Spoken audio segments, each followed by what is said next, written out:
देखिए, आज हमारा फर्स्ट चैप्टर रेजिडेंशियल स्टेटस हम स्टार्ट करने जा रहे हैं बच्चे।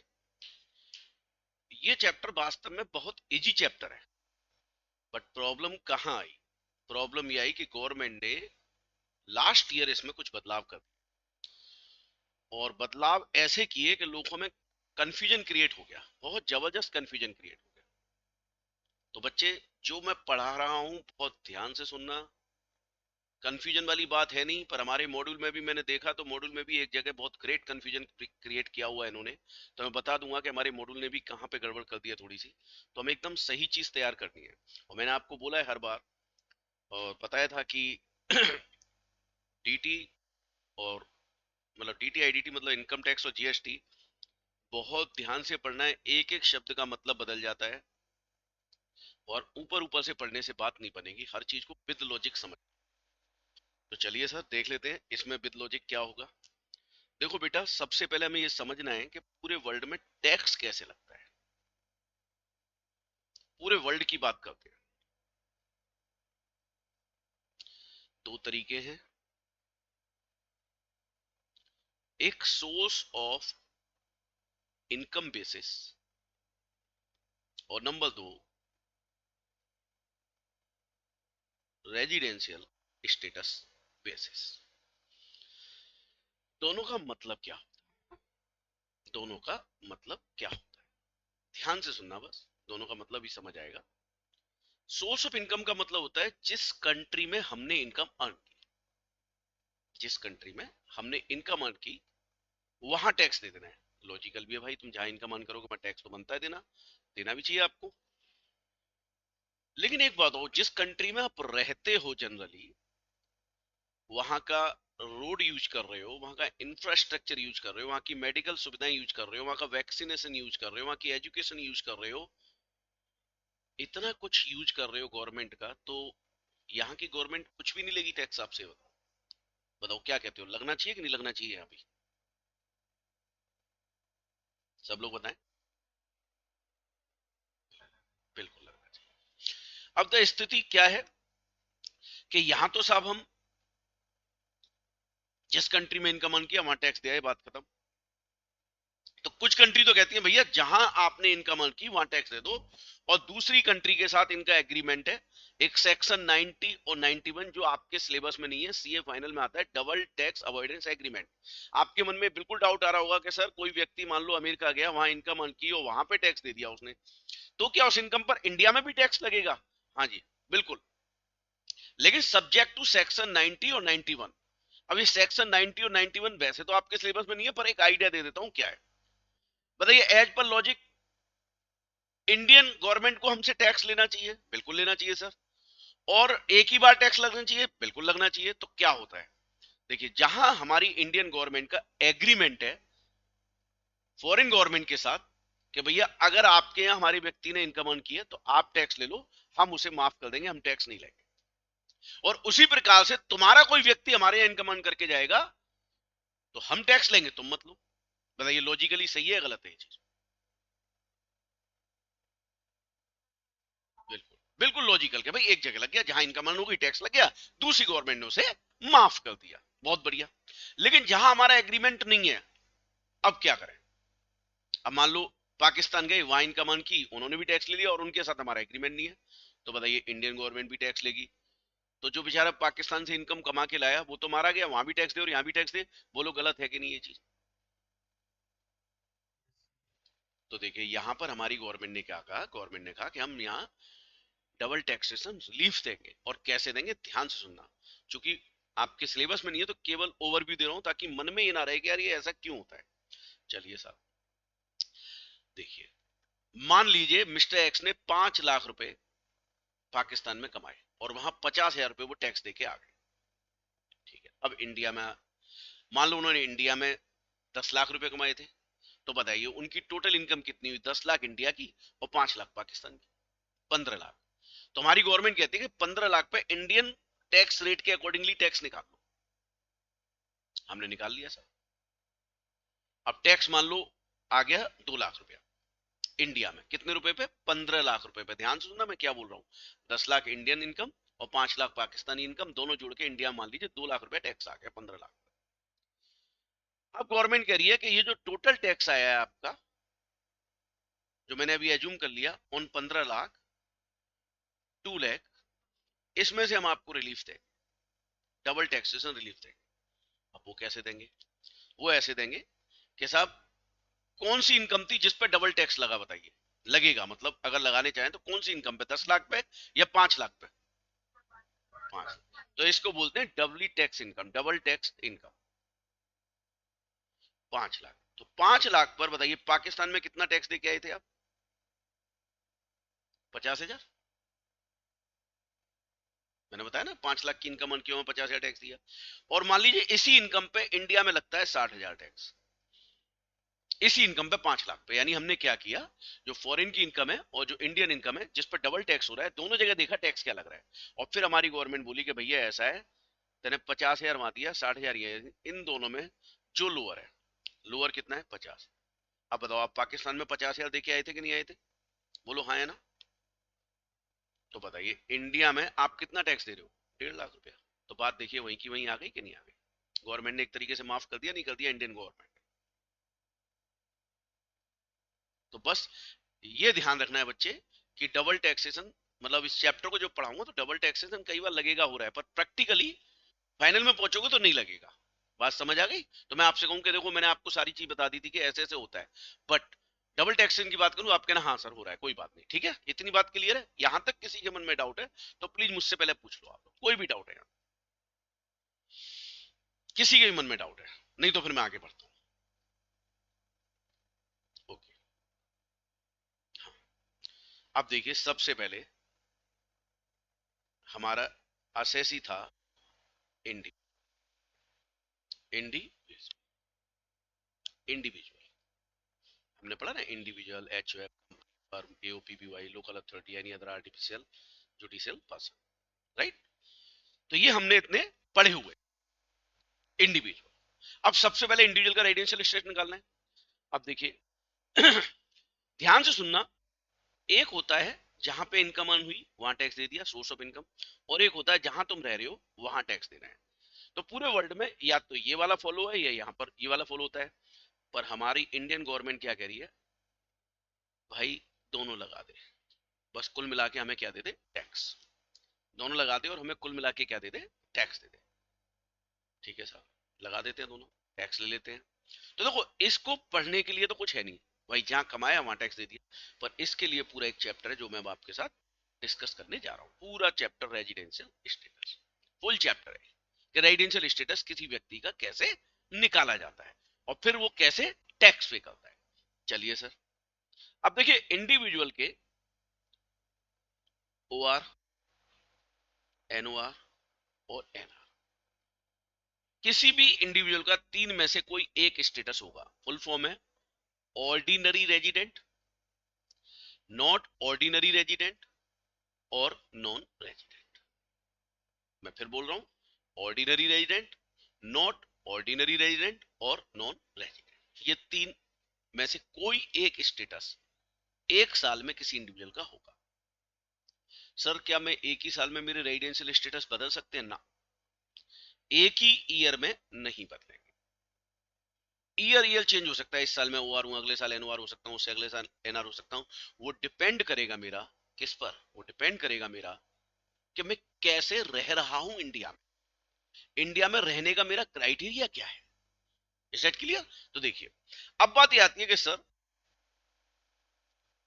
ये ओआर एनओआर एनआर आपने बताया कि तीन तरीके के स्टेटस होते हैं, इनमें से कोई एक ही व्यक्ति का होगा, तो ये मान लो बन गए, एक मान लेते हैं कि ओआर एनओआर एनआर कोई व्यक्ति बन गया, तो फर्क क्या पड़ता है? देखिए फर्क ये पड़ता है, कोई व्यक्ति, ध्यान से सुनना ये इंपॉर्टेंट बात है बहुत ज्यादा, कोई भी व्यक्ति, कोई भी इंडिविजुअल इंडिया में इनकम अर्न करता है, तो चाहे तो वो ऑर्डिनरी रेजिडेंट हो, चाहे वो नॉट ऑर्डिनरी हो, चाहे नॉन रेजिडेंट, आप कोई भी हो तीनों में से, you will have to pay tax on such income in India. यानी इंडिया में आपने कोई इनकम अर्न की या रिसीव की, तो पहली बात तो ये हो गई, अर्न या रिसीव, भैया आपको टैक्स इंडिया में देना पड़ेगा, चाहे आप ओ आर है, चाहे आप एन ओ आर है, चाहे एन आर है। ठीक है सर, फिर सर और बताइए, आपने पहला तो क्लियर कर दिया भाई, इंडिया में चाहे तो अर्न की चाहे रिसीव की। सर एक बार बताओ, अगर मैंने यूएसए में इनकम अर्न की और पैसे इंडिया में प्राप्त हो रहे हैं तो भी टैक्स लगेगा? यस, क्योंकि मैंने क्या शब्द बोले हैं, अर्न या रिसीव। अच्छा सर, मैंने इंडिया में अर्न की और पैसे मुझे पाकिस्तान में मिल रहे हैं तो भी टैक्स लगेगा? यस, चाहे तो इंडिया में अर्न करो चाहे इंडिया में प्राप्त करो, चाहे अर्न करो चाहे प्राप्त करो, आप जो मर्जी है, O R N O R N R, you will have to pay tax. यहां तक कोई डाउट किसी को? प्लीज बताएं।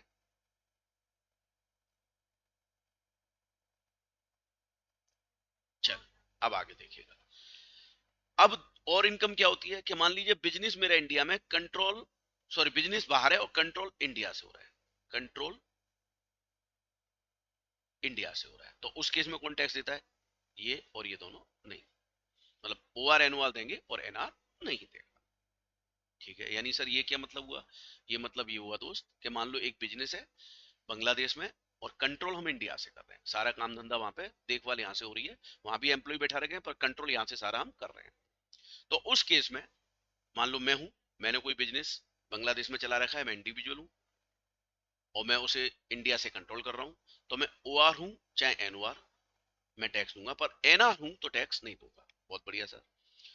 और एक व्यक्ति है जो पूरे वर्ल्ड की इनकम पे टैक्स देता है, ग्लोबल इनकम पर, वो है ऑर्डिनरी रेजिडेंट। वर्ल्ड में कहीं भी इनकम अर्न करे उसे इंडिया में टैक्स देना पड़ेगा।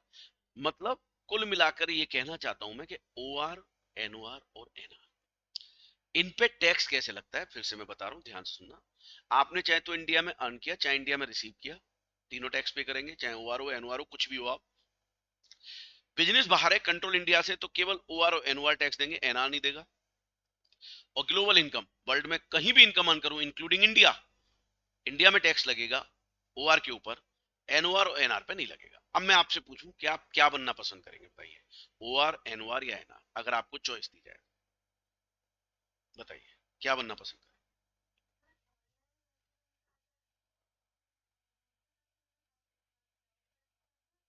हाँ, अभी हमें यही मान के पढ़ना है, भूल जाओ सेक्शन 90 और 91, भूल जाओ जो मैंने बोला कि वास्तव में डबल टैक्सेशन नहीं होता, पर भूल जाओ ऐसा ही होता है, इंडिया में टैक्स देना है। अभी ये चैप्टर हमें समझना है, ठीक है? तो बताइए, आपसे मैं कहूं कि ओ आर बनना पसंद करोगे, N O R N R, क्या बनना पसंद करेंगे? सब लोग बताएं अपनी अपनी ओपिनियन के, सर मैं ये बनना पसंद करूं एन आर, बाकी लोग भी बोले एन आर। भाई एन आर क्यों बनना चाहते हो? क्यों बनना चाहते हो? एन आर क्यों बनना चाहते हो भाई? टैक्स, टैक्स यानी कि कम है। अब बताओ, अगर इनकम टैक्स डिपार्टमेंट आपसे टैक्स लेना चाहे तो आपको क्या बना के टैक्स लेना चाहेगा? हुआ। अब आप बताइए, इनकम टैक्स डिपार्टमेंट और असेसी, जो इंडिविजुअल है, असेसी, असेसी मतलब जो व्यक्ति टैक्स पे कर रहा है, आप बताइए दोनों में लड़ाई होगी कि नहीं होगी? वो कहेगा मैं एनआर हूं, वो कहेगा ओआर है, तो बताओ लड़ाई होगी कि नहीं होगी? तो ये लड़ाई ना हो इसके लिए कोई कानून बनना चाहिए कि नहीं बनना चाहिए? बिल्कुल।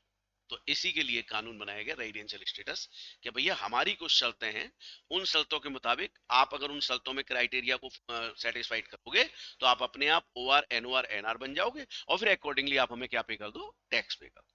बहुत अच्छी बात सर। हम क्या करेंगे, हम O R N O R N R का क्राइटेरिया सीखेंगे। अच्छा, एक छोटा सा सवाल मैं पूछ रहा हूँ, सोच के जवाब देखना, देखता हूँ कितने बच्चे मेरे को सही से समझ पाए हैं। मान लीजिए मैं यूएसए में रहता हूँ, आई एम इन यूएसए, और मैंने वही इनकम अर्न की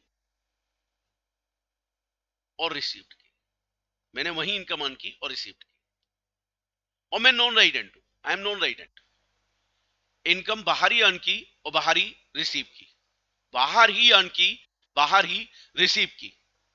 अब आप मुझे बताइए मेहुल,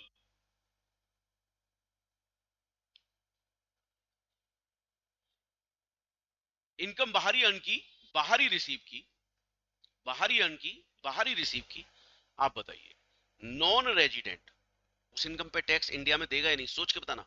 इनकम बाहर ही अर्न की है, बाहर ही रिसीव की, और वो नॉन रेजिडेंट,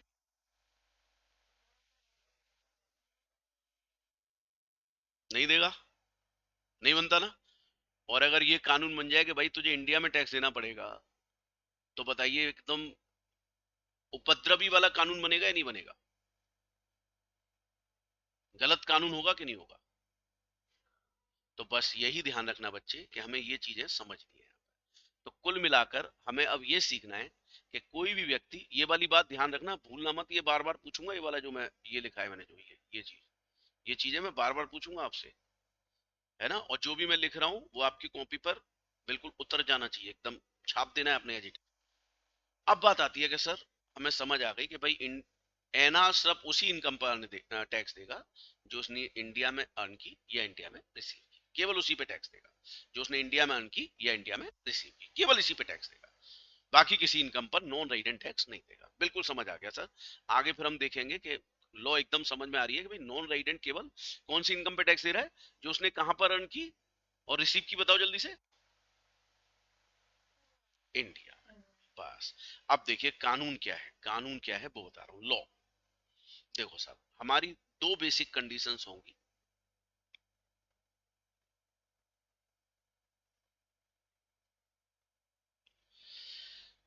गवर्नमेंट कह रही है एक अगर सेटिस्फाइड कर दिया आपने तो you will be called resident, R for resident.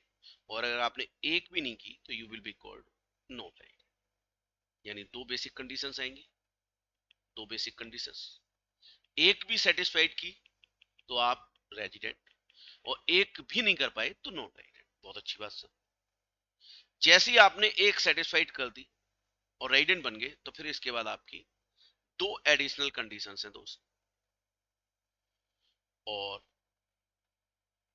ये दोनों कंडीशंस के लिए क्या है, अगर दोनों सेटिस्फाइड करोगे तो ओआर कहलाओगे, एक करो या एक भी ना करो तो एनओआर। आई रिपीट, ये बेसिक कंडीशंस दो हैं, उनमें से एक करनी है। दोनों को बहुत अच्छी बात है, नहीं तो मिनिमम एक करनी है, और एक करते ही आप क्या बन जाते हो, resident. Resident, R for resident. और अगर आपने एक भी नहीं की तो बन जाते हो नॉन रेजिडेंट। बहुत अच्छी बात सर, यहां तक भी कोई दिक्कत नहीं। और एक बार रेजिडेंट बन गए तो बच्चे फिर एडिशनल कंडीशंस हैं दो हमारी। दोनों ही सेटिस्फाइड करोगे तो ओआर बनोगे, और एक भी करते हो और एक भी नहीं करते हो तो एनओआर बनोगे। अब मुझे एक बात बताओ, क्या मैंने एनआर के आगे कोई ब्रांच बनाई है? इसका मतलब, इसका मतलब अब हो गया कि बेसिक कंडीशन से ही पता चल जाएगा हमें कि वो रेजिडेंट है या नॉन रेजिडेंट है। और एक बार नॉन रेजिडेंट बन गया तो क्वेश्चन यहीं खत्म हो गया, आगे बढ़ेगा ही नहीं। लेकिन अगर रेजिडेंट बन गया तो क्वेश्चन आगे बढ़ा, और क्वेश्चन आगे बढ़ेगा तो हमें क्या देखनी है, एडिशनल कंडीशंस भी देखनी है। और एडिशनल कंडीशन अगर हमने दोनों सेटिस्फाइड कर दी तो हम ओआर कहलाएंगे, अदरवाइज हम क्या कहलाएंगे, एन। दोनों सेटिस्फाइड करनी पड़ेगी। ठीक है। अब मन में ये विचार जरूर आना चाहिए कि सर हमारी ये कंडीशंस हैं क्या, बेसिक कंडीशन एडिशनल कंडीशंस हैं क्या। अच्छा, ये चार्ट भी बना लिया आपने जो मैंने बनाया है? सब लोग बताएं प्लीज। चलिए, अब देखिए, अब देखिए बच्चे, ध्यान से देखिएगा, ध्यान से। हेडिंग डालें, बेसिक कंडीशंस, बेसिक कंडीशंस क्या है साहब? देखिए, अब एक इसको पढ़ाने से पहले एक बात और पूछूंगा मैं आप सबसे। देखो, एक हमने पढ़ा हुआ है प्रीवियस ईयर, एक पढ़ा हुआ है हमने असेसमेंट। असेसमेंट ईयर हमारा 2022-23 है ना, बोलो हाँ है ना। तो फिर बेटा प्रीवियस ईयर क्या हुआ फिर? किसी को कोई ऐतराज है इसमें? बहुत बढ़िया। अब मेरी बात ध्यान सुनना बच्चे, प्रीवियस ईयर की इनकम पर हम टैक्स असेसमेंट ईयर में देते हैं। ठीक है सर, यानी पूरे साल इनकम अर्न की और टैक्स हमने असेसमेंट ईयर में दिया। बहुत बढ़िया सर, ऐसा ही होता है सर, प्रीवियस ईयर की इनकम पर टैक्स असेसमेंट ईयर में। ठीक है। अब मेरा एक सवाल है, सोच के जवाब, सोच के। रेजिडेंशियल स्टेटस निकालना है, और देखिए क्या है, पहले कंडीशन बता देता हूं, एक लिख देता हूं ये कंडीशन। 182 डेज और more in previous year in India. यानी असेसी इंडिविजुअल इंडिया में होना चाहिए 182 डेज या उससे ज्यादा के, उससे ज्यादा के लिए उसे होना चाहिए 182 डेज या उससे ज्यादा के लिए उसे इंडिया में होना चाहिए। अब देखिए मैंने शब्द क्या यूज किया, प्रीवियस ईयर। अब एक बात सोच के बताना, प्रीवियस ईयर की इनकम पर हम टैक्स दे रहे हैं असेसमेंट ईयर में, जी सर। तो आप बताइए रेजिडेंशियल स्टेटस भी किसका होना चाहिए, प्रीवियस ईयर का या असेसमेंट ईयर का?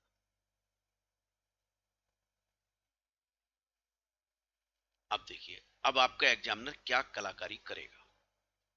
वो कहेगा determine the residential status of mister x. वो ये फॉलोइंग इंफॉर्मेशन है उसकी, वो इतने इतने दिन ऐसे ऐसे रहा, तो वो कहेगा रेजिडेंशियल स्टेटस निकालिए। असेसमेंट ईयर 22-23 कहेगा, तो भी मुझे 21-22 में देखना है वो कितने दिन रहा। और अगर वो कहता है प्रीवियस ईयर 21-22 के लिए निकालो, तो भी 21-22 के लिए देखना है। यानी कुल मिलाकर हमें जिस ईयर की इनकम पर टैक्स देना है, रेजिडेंशियल स्टेटस भी उसी ईयर का निकाला जाएगा। बोलो इतनी बात क्लियर है कि प्रीवियस ईयर की इनकम पर, प्रीवियस ईयर की इनकम पे टैक्स देते हैं, इसलिए प्रीवियस ईयर की इनकम का ही, प्रीवियस ईयर का ही क्या निकलेगा, रेजिडेंशियल स्टेटस। तो अभिषेक समझ आ रहा है बेटा? आयुष एकदम क्लियर जा रहा है ना बेटा? पूछते रहना जो भी डाउट आएगा, ठीक है? चलिए चलिए, अब मेरी बात यहाँ पे हो गई कि सर 182 डेज, यानी हमें जो 182 डेज देखने हैं बच्चे, वो इस ईयर में देखने हैं, इस वाले ईयर। ठीक है सर। अब सर ये 182 डेज देखे कैसे सर? मान लो मिस्टर एक्स हैं, इंडिया में रहते हैं और एक ऐसी कंपनी में जॉब करते हैं, कभी 10 दिन के लिए यूएस जा रहे हैं, कभी 15 दिन के लिए ऑस्ट्रेलिया जा रहे हैं, कभी 12 दिन के लिए नेपाल जा रहे हैं, कभी 20 दिन के लिए फ्रांस जा रहे हैं। तो सर इस व्यक्ति का रेजिडेंशियल स्टेटस कैसे निकालें सर? बेटा उसे कितने दिन इंडिया में रहना है? 182 डेज। आते रहो जाते रहो, कुल मिलाकर 182 डेज इंडिया में रहो। अच्छा सर इसका मतलब सर, मान लो मैं एक बार 100 दिन रहता हूं इंडिया में, और फिर दोबारा 90 डेज रहता हूं, और ऐसे करके मैं 190 डेज इंडिया में रहता हूं इस ईयर में। सर मेरी कंडीशन सेटिस्फाइड हुई? यस, बिल्कुल हुई, बिल्कुल हुई। ऐसा कहां लिखा हुआ है कंटिन्यूअसली आपने रहना है ना? बस आपने देखना है कि इस पीरियड में, और देखिए ये पीरियड कहां से स्टार्ट होता है, 1/4/2021 से 31 मार्च 22। बोले इस पीरियड में आपको कुल मिलाकर 182 डेज इंडिया में रहना है, कुल मिलाकर 182 डेज इंडिया में रहना है। क्लियर? ठीक है सर। सर मैं ना 90 दिन तो रहा दिल्ली में, और सर 100 दिन रहा मैं आगरा में। अब बताओ बच्चे कंडीशन सेटिस्फाइड हुई कि नहीं हुई? 90 दिन दिल्ली में और 100 दिन आगरा में, कैसे हुई? मैं तो अलग अलग शहर में रह रहा हूं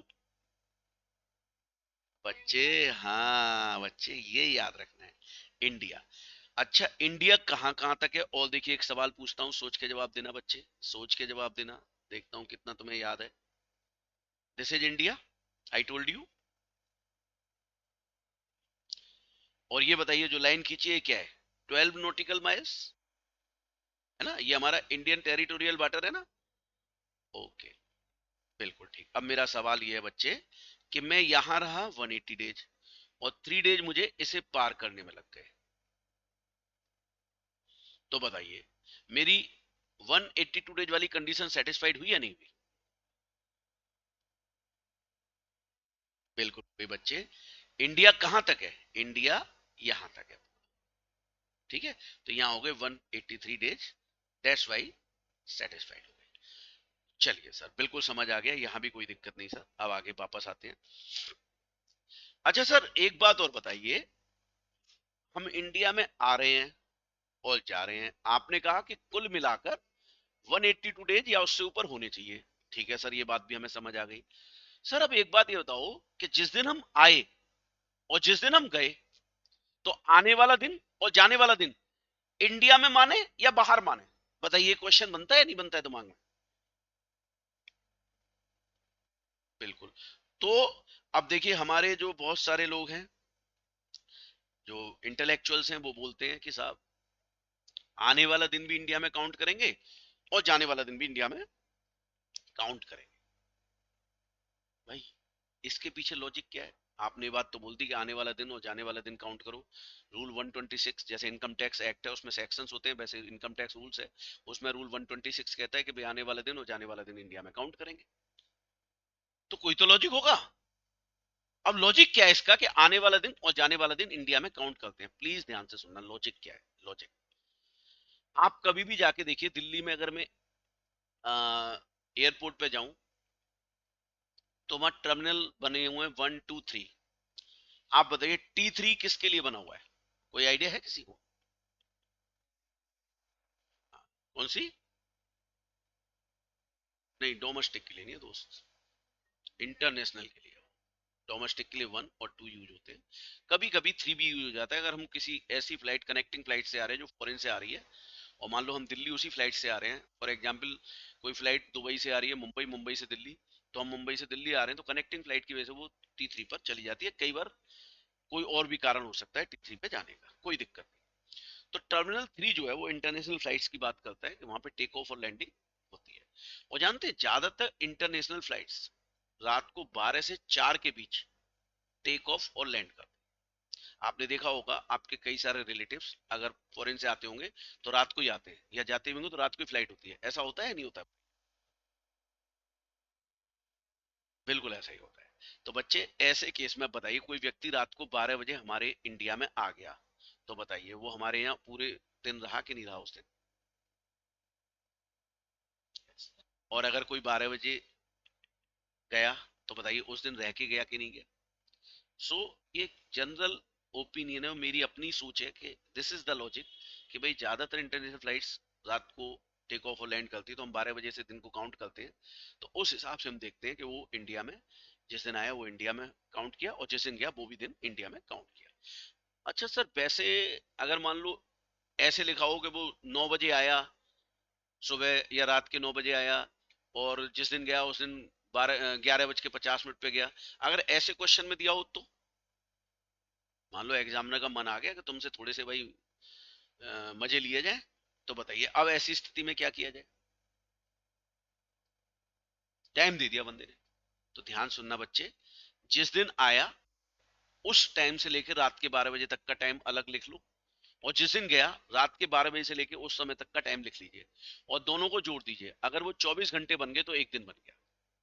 मैं फिर से बोल रहा हूं, जिस दिन आया उस टाइम से लेकर उस दिन रात के 12 बजे तक अलग आवर्स लिख लो, और जिस दिन गया उस दिन रात के 12 बजे से जब गया वहां तक का टाइम, क्योंकि इस टाइम इंडिया में था वो इन दोनों आवर्स को जोड़ लीजिए।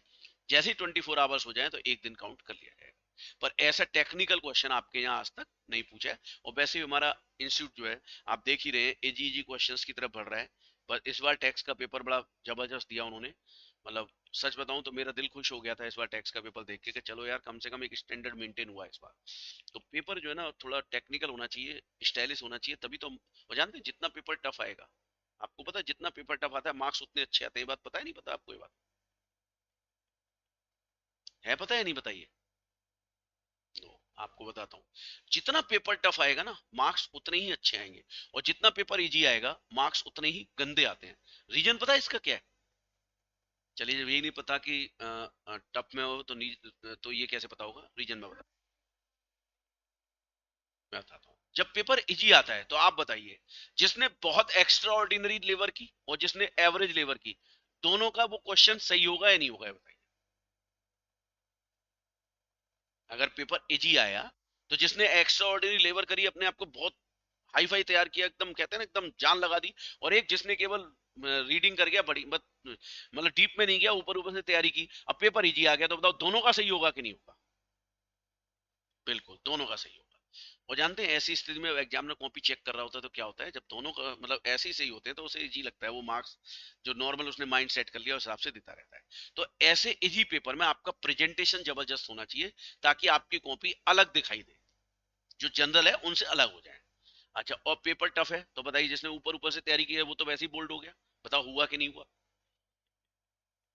तो फिर कौन कर पाएगा काम? काम कर पाएगा वो जिसने अच्छी तैयारी की।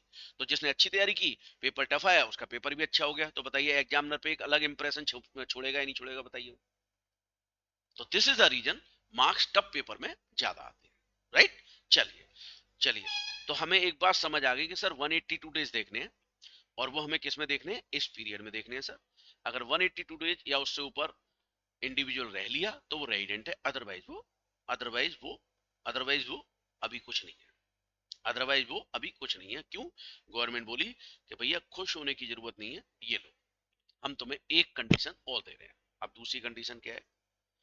अब दूसरी कंडीशन है 60 days or more in previous year in India plus 365 days or more in 4 years preceding the previous year। पीपीवाई का मतलब preceding the previous year। अब हमारी गवर्नमेंट क्या बोली कि देखो भैया ऐसा है, सुन लो ध्यान से। क्या सुन लो? वो ये कि अगर तुम 182 डेज इंडिया में नहीं रह पाए तो कोई बात नहीं, कोई टेंशन नहीं है भाई, कोई टेंशन है ही नहीं। अब हम क्या देखेंगे कि तुम प्रीवियस ईयर में क्या 60 डेज रहे हो या उससे ऊपर रहे हो। अगर रहे हो तो फिर तुम सेकंड कंडीशन में स्विच कर गए। अब सेकंड कंडीशन क्या है कि प्रीवियस ईयर में तो आपको 60 डेज या उससे ऊपर रहना है, और उससे पहले 4 इयर्स में आपको ये रहना है। अगर आपने ये वाली कंडीशन सेटिस्फाइड कर दी, और मैंने आपको क्या बोला, दो में से एक, इन दोनों में से एक करनी है, तो you will be called what. देखिए मैंने ये बना के दिखाया हुआ है, ये कि आप बन जाओगे रेजिडेंट। यानी बेसिक कंडीशंस दो हैं, दो में से एक सेटिस्फाइड करेंगे तो आप बन गए रेजिडेंट, और एक भी नहीं करोगे तो नॉन रेजिडेंट। अब मान लो मैं 182 डेज नहीं रहा था, कोई बात नहीं, 182 डेज नहीं रहे, कोई दिक्कत नहीं है साहब।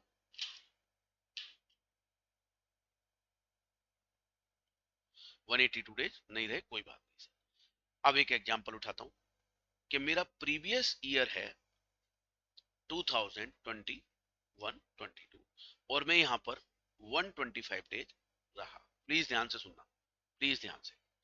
125 डेज रहा। अब मुझे सब लोग बताइए, क्या मैं 182 डेज रहा? तो बताइए अब अपने आप में कौन सी कंडीशन की तरफ स्विच करूंगा? क्या मैं 60 डेज रहा यहां पर? Yes, yes. लेकिन दोस्त ये कब पूरी मानी जाएगी? जब उससे पहले 4 साल, उससे पहले 4 साल। अब देखिए इससे पहले 4 साल कहां से स्टार्ट? 2020-21, सॉरी, हाँ 19-20, 19-20, 18-19, 17-18। मेरी बात प्लीज ध्यान से सुनना। प्रीवियस ईयर से पहले 4 साल लिखने हैं तो बेटा ऐसे ही लिखने हैं आपने, ऐसे ही लिखने हैं। 20-21, 19-20, 18-19, 17-18। ऐसे मत लिखना 17-18, 18-19, 19-20, 20-21, नो, उल्टे ही लिखने हैं। अब मान लीजिए मैं यहां पर 100 डेज रहता हूं, यहां 175 डेज रहता हूं, यहां मैं 125 डेज रहता हूं, और यहां मैं 10 डेज रहता हूं। अब जरा ये टोटल बताइए कितना आ रहा है? 410 दिन हुए ना? 400।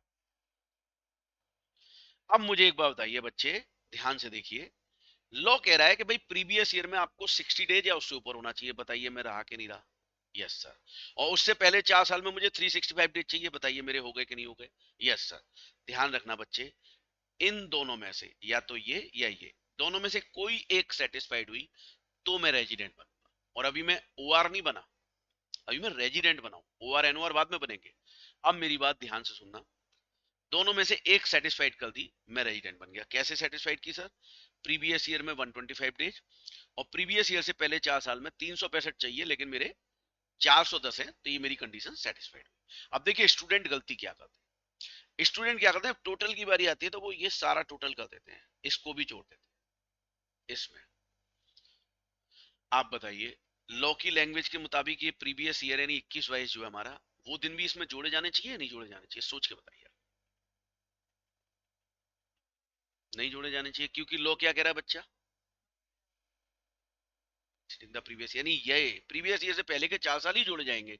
पर गलती क्या कर देते हैं, मैंने देखो ये गैप क्यों दिया, इन 4 सालों में बिल्कुल गैप नहीं है पर यहाँ गैप है। गैप देने का रीजन यही था बच्चे कि आप प्रीवियस ईयर वाले अलग रखें और प्रीवियस ईयर से 4 साल पहले अलग रखें, और 4 साल का टोटल करना है। इसका मतलब प्रीवियस ईयर में 60 दिन या उससे ऊपर, और प्रीवियस ईयर से पहले 4 साल। पी बाई का मतलब preceding the previous year, previous year से पहले 4 साल। प्रीवियस ईयर से पहले 4 साल में आपको कितने दिन चाहिए? 365, जो हो गए आपके 410। अब देखिए दो में से एक सेटिस्फाइड करते ही मैं क्या बन गया बताओ जल्दी से? रेजिडेंट। बहुत बढ़िया। अब एक सवाल है, सोच के जवाब देना बच्चे। मैं यहां पर 181 डेज रहता हूं मान लीजिए। ध्यान सुनना, मेरा सवाल क्या है, 181 डेज। ठीक है, तो बताओ 60 दिन वाली कंडीशन सेटिस्फाइड हुई कि नहीं हुई? और बच्चे यहां मैं रहता हूं 364 डेज, तो ये वाली कंडीशन हुई कि नहीं हुई? तो अब मुझे बताइए, इस सिचुएशन में मैं रेजिडेंट बनूंगा या नॉन रेजिडेंट? नॉन रेजिडेंट, बिल्कुल ठीक, एकदम सही। अच्छा, अब एक बात और बताइए मुझे। अब मैं थोड़ा सा फिर चेंज कर देता हूं। देखिए, यहां मैं रहता हूं, यहां रहता हूं मान लीजिए 59 डेज, और यहां रहता हूं 1400 डेज। अब बताना, अब रेजिडेंट बना या नहीं बना? डेज रहता हूं 60 की। बच्चे इस बात को बहुत अच्छे से समझ लेना कि ये भी अपनी लिमिट क्रॉस करे 60 या उससे ऊपर जाए, और ये भी। जब तक दोनों बातें पूरी नहीं होंगी बच्चे, ये कंडीशन सेटिस्फाइड नहीं मानी जाएगी। क्लियर? और फिर इन दोनों में से एक सेटिस्फाइड हुई तो क्या बन गया? रेजिडेंट बन गए। बोलो, एकदम समझ आई बात या नहीं आई? सबको क्लियर है? डाउट तो नहीं बच्चे? चलिए, अब एक छोटा सा सवाल मैं आपसे कहूं कि इसके ऊपर करके दिखाओ, तो बताओ। 2 मिनट भी नहीं लगेंगे, करके दिखा दोगे आप फटाफट से? चलो, आप सब लोग मुझे ये वाला क्वेश्चन ट्राई करो और बताओ। आंसर देख के मत बोलना, लॉजिक पूछ लूंगा मैं आपसे, पढ़ो और बताओ मुझे।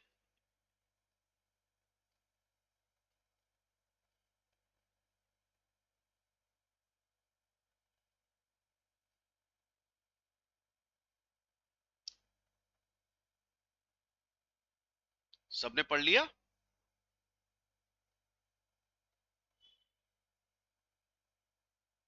चलो, अब मैं जिससे पूछूंगा वो जवाब देगा। तस्कीन क्लास में है या नहीं? तस्कीन, अब आप बताओ बच्चे, सोच के आराम से। ये पूछ क्या रहे हैं? ये यही पूछ रहे हैं कि रेजिडेंशियल स्टेटस इस ईयर के लिए बताओ, है ना? तो अब मुझे बताओ, अब मैं क्या करूं? ये ईयर है तो इसका मतलब प्रीवियस ईयर के लिए देखना होगा ना मुझे। और प्रीवियस ईयर क्या है मेरा? 21-22। अब इसमें दो बातें देखनी थी। पहली, या तो 182 डेज, या 60 प्लस 365, पर 365 में 4 इयर्स, ऐसा कुछ था कि नहीं? अब मुझे आप बताओ आराम से सोच के बच्चे, प्रीवियस ईयर हमारा ये है ना, और उसमें वो कितने दिन रहा?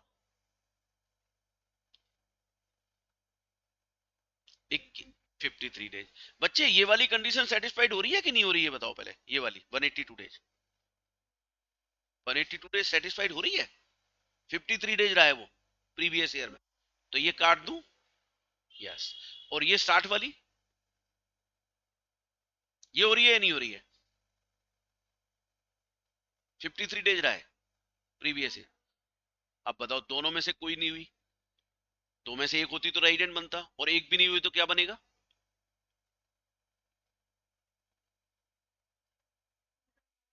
Very good. सब लोग बताओ, सबको समझ आया कि नहीं आया ये वाला सवाल? एकदम सिंपल है ना? बिल्कुल आराम आराम से चलना है, आराम आराम से, कहीं कोई दिक्कत नहीं है, बहुत टाइम है हमारे पास। ठीक है, चलिए अब फिर से मैं आता हूं भाई यहाँ पर। यानी हमें एक बात समझ आ गई कि भैया इन दोनों में से एक सेटिस्फाइड करोगे तो रेजिडेंट, और नहीं करोगे तो नॉन रेजिडेंट, और नॉन रेजिडेंट है तो आपका सवाल खत्म हो गया यहीं पर। दैट्स ऑल, आपने यहीं पे खत्म हो गया, अब आगे जाने की जरूरत नहीं है। पर रेजिडेंट बन गए तो बताइए अब क्या होगा? अब एडिशनल कंडीशंस। तो अब हम एडिशनल कंडीशन देख लेते हैं क्या है बच्चे। मेरे साथ साथ लिखिएगा, मेरे साथ साथ लिखिएगा, additional conditions, additional conditions, additional conditions क्या है साहब? देखिए, number 1, at least 2 years resident out of 10 years preceding the previous year, and अब देखिए दोनों कंडीशन सेटिस्फाइड करनी है तो एंड होना जरूरी है, यस, इसलिए एंड है। नंबर 2, 730 days और more in 7 years preceding the previous year, यानी दो एडिशनल कंडीशन हमारी ये है। अब सब लोग सोचेंगे और जिससे पूछूंगा बताएगा। चलिए साहब, अब ये मुझे बताओ मारिफ आप बताओ बेटा, यहां पर प्रीवियस ईयर देखना है या प्रीवियस ईयर से पहले 10 साल देखने हैं?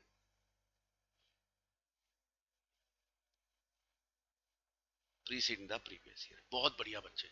इसका मतलब 10 साल चेक करना है मुझे, और क्या चेक करना है बच्चे, कि 2 साल रेजिडेंट है कि नहीं। Yes sir. अच्छा, अब मुझे ये बात बताएगी भार्गवी, रेजिडेंट कैसे बनते हैं, रेजिडेंट बनते कैसे हैं भार्गवी? अरे शाबाश, वेरी गुड वेरी गुड। यानी यानी यानी या तो ये या ये, इन दोनों में से कोई एक कंडीशन सेटिस्फाइड हो जाए तो रेजिडेंट बन गया। बताओ सब लोग, यही बात है कि नहीं बच्चों? बहुत बढ़िया, वेरी गुड बच्चे, वेरी गुड वेरी गुड। चलो पढ़ाना सार्थक जा रहा है। अब एक काम करूं, 10 साल लिख लूं? हाँ सर लिखो, बिल्कुल लिखो। ये लो मैंने 10 साल लिखना शुरू किया।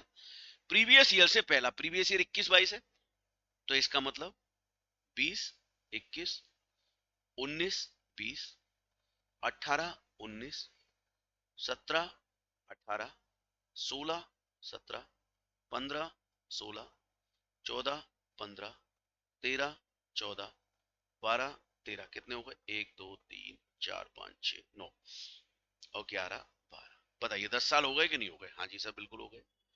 अब मैं क्या कर रहा हूं, अब मैं यहां भी लिख देता हूं कितने कितने दिन वो इंडिया में था, सब एज्यूम करके लिख रहा हूं। फिर तो हम सवाल सवाल में तो सब चीजें होंगी लिखी हुई।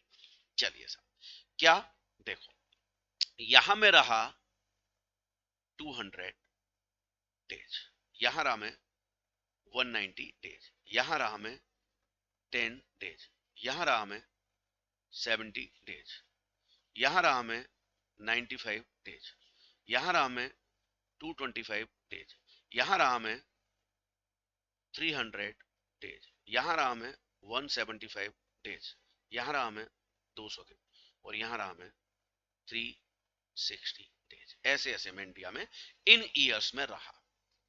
अब देखिए लॉ क्या कह रहा है, लॉ कह रहा है जी पिछले 10 साल में कम से कम 2 साल रेजिडेंट होगा तो हम मानेंगे ये कंडीशन सेटिस्फाइड है।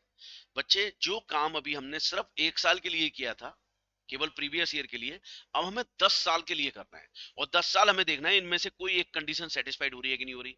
तभी तो हम देखेंगे कि 2 साल रेजिडेंट है या नहीं। बोलो हाँ है ना? चलो अब देखो, अब मैंने ये 10 साल लिख दिए। अच्छा देखो, एक बार बताओ लॉजिकली, लॉजिकली सोच के बताओ, आराम से सोच के बताओ कि ये मैंने जो ये जो दिन थे ये वाले, लॉजिकली बताओ यहां पर भी यही सेम होने चाहिए थे कि नहीं होने चाहिए थे? बताइए भाई, 20-21 में जहां मैं इतने दिन रहा हूं तो यहां भी तो सेम होना चाहिए था। बोलो होना चाहिए था कि नहीं होना चाहिए था? तो मैंने यहाँ पर डेट चेंज कर दी है, तो कोई कंफ्यूजन तो नहीं आ रही है? वही डेज ले आऊं चारों? क्या कहते हो, उन्हीं चारों डेज को ले आऊं जो ये लिखे हुए हैं? बोलो हाँ है ना?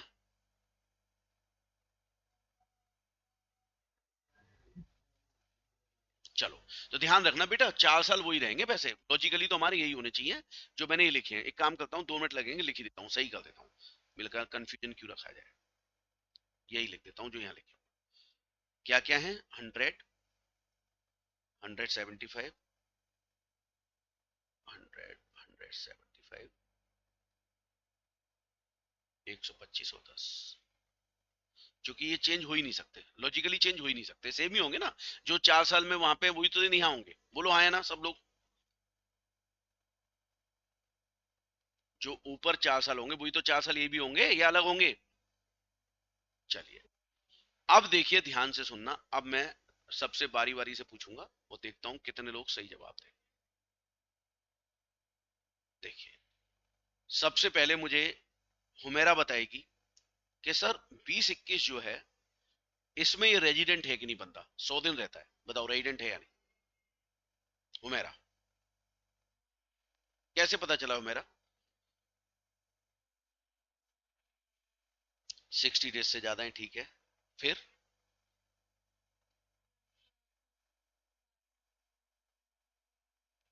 Presiding 4 years. अब ये देखो, ये बैठ रहे हैं 365 डेज, सब लोग देखो भाई, ये 4 साल 365 बैठ रहे हैं क्या? यस, 310, 405 बैठ रहे हैं, 465। अब बताओ, इसके आगे मैं लिख सकता हूँ राइट हैंड? हाँ या ना? सब लोग बताएं। चलिए, चलिए अब अगला सवाल देखता हूँ कितने बच्चे मेरा सही जवाब देंगे। अब बात आती है नितिन। नितिन, बच्चे कैसे, जरा बताओ। 175 है, 182 तो है नहीं, फिर कैसे पता चला? हाँ, ये उससे उससे पहले 4 साल में 365 हो रहे हैं, इसलिए सर इसके आगे भी आप लिख दो रेजिडेंट। बहुत बढ़िया बच्चे, बहुत बढ़िया। चलो जी, अब अगला सवाल पूछता हूं मैं, अगला पूछूंगा, अगला। सोनल, ये 125 डेज है बच्चे, अब बताओ रेजिडेंट है या नहीं? शाबाश, 630, ओके ठीक है, तो ये बन गया रेजिडेंट, ठीक है। अब मुझे बताएगा अभिषेक, बेटा 10 दिन वाला है, कैसे कैसे नॉन रेजिडेंट है भाई? शाबाश, कोई नहीं हो रही, बिल्कुल ठीक, बिल्कुल ठीक, एकदम सही, एकदम सही, एकदम सही। चलिए साहब, अगला आयुष। आराम से बताना बेटा, 60 डेज हो रहे हैं, और बेटा उससे पहले 4 साल, तो लिख दूं आर? चलिए, बहुत बढ़िया, शाबाश। ओके, अब और कौन बताएगा? भार्गवी। हाँ बताओ, ये 225 वाला, मतलब 225 60 हो रहे हो, उससे पहले 365 भी हो रहे हैं, यही कहना चाह रहे हो? सोच लो, मैंने क्या बोला है, तुम्हें घुमा दिया है मैंने और तुम घूम गई। 225 दिन है, मैंने क्या बोला, दोबारा सुनो। ये 60 से ऊपर है और पिछले 365 है, ये वाली बात देखो, ये 182 डेज ही हो गया सर मुझे। हाँ भैया, 182 डेज हो गए मुझे, 4 साल पीछे देखने की जरूरत ही नहीं है। लिख दो रेजिडेंट सर, रेजिडेंट लिख दो। लिख दिया भाई, रेजिडेंट लिख दिया ये तो। चलिए, अब देवांशी। रीजन, रीजन हाँ 300 है, पर रीजन आगे भी बताऊं। हाँ, पहली हो गई, 4 साल देखने की जरूरत नहीं है। चलो आयुष बेटा, आप बताओ फिर से 175 डेज।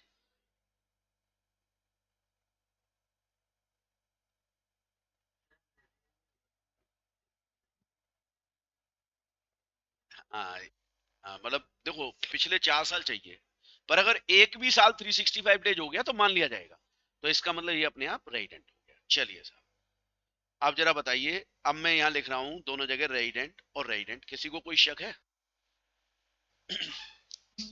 पक्का, क्लियर, क्लियर है साहब, बहुत बढ़िया साहब। बच्चे कितने रेजिडेंट चाहिए थे हमें? और ये देखना, कोइंसिडेंटली देख रहे हो, 10 और।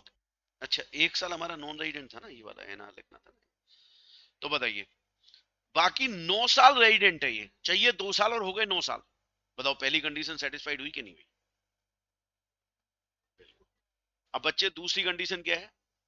730 डेज चाहिए 7 साल में, तो 1 2 3 4 5 6 7, ये हो गए 7 साल। अब जरा यहां से यहां तक के फटाफट कैलकुलेटर में कैलकुलेट करके मुझे बताओ कितने दिन आ रहे हैं यहां से। सब लोग प्लीज चेक कर लीजिएगा, यही आ रहा है कि नहीं आ रहा है। 1030,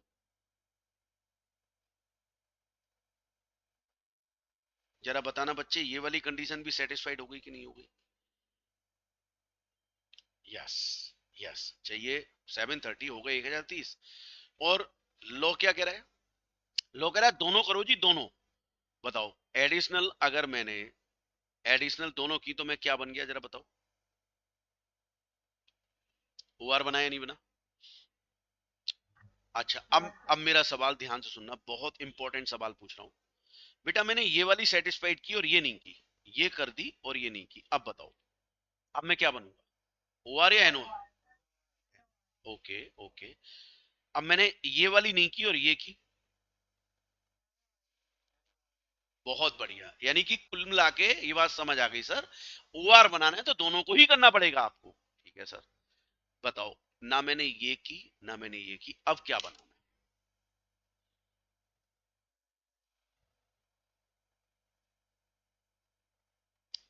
कोई है ऐसा जो कहे कि नहीं सर ये एनओआर बनेगा?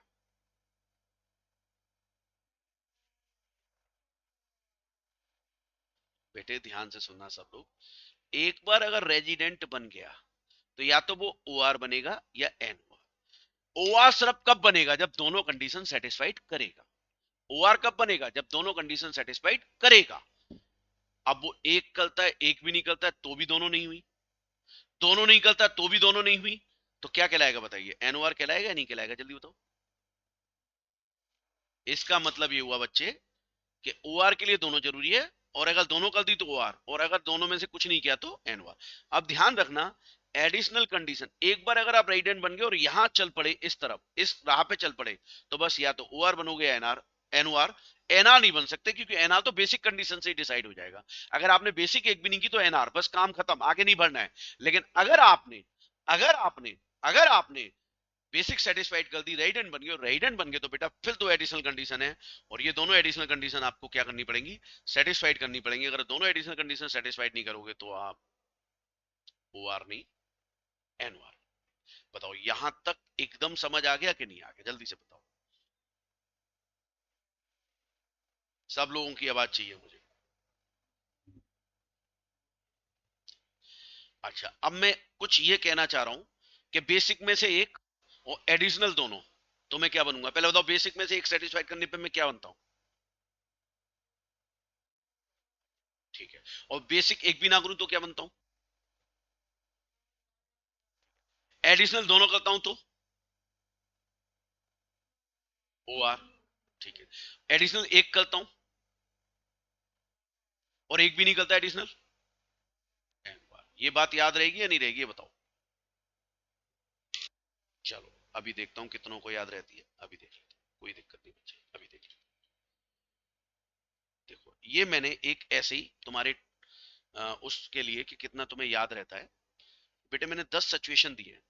अब देखो मैं पहली बता रहा हूँ, बेसिक दोनों सेटिस्फाइड हो गई, बताओ रेजिडेंट बना कि नहीं बना? और एडिशनल भी दोनों हो गई।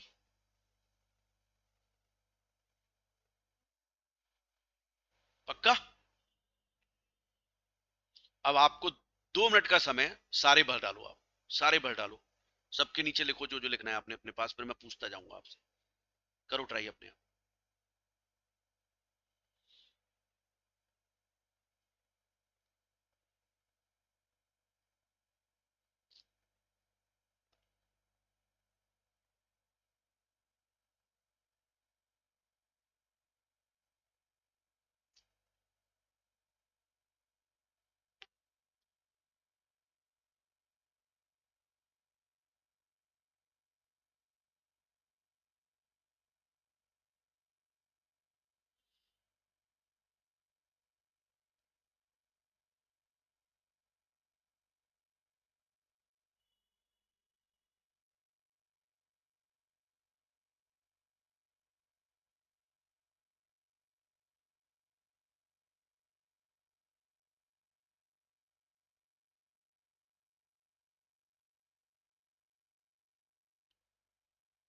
चलिए कर लिया।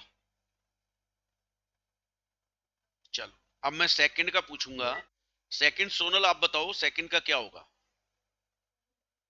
हाँ भाई, सब लोग सहमत हैं? बेसिक दोनों हो गई और ये दोनों नहीं है तो इसलिए एनओआर। बहुत बढ़िया। मारिफ,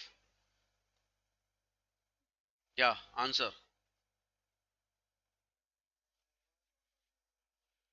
एनओआर, वेरी गुड, क्योंकि एडिशनल एक भी नहीं हुई। ठीक है। हुमेरा बताओ। एनओआर पक्का? हाँ बिल्कुल, देखो बेसिक में से एक हो गई, रेजिडेंट बन गया, और रेजिडेंट बन गया तो या तो ओआर बनेगा एनओआर, दोनों नहीं हुई तो बन गया एनओआर। Very good. आयुष, है बेटे? सोच के, बेसिक दो में से एक होनी चाहिए, हो गई कि नहीं हो? तो रेडियंट तो बन गया। हाँ एनओआर, कोई बात नहीं बच्चे। भार्गवी, एनआर क्यों? हाँ बच्चे बिल्कुल ठीक। देवांशी,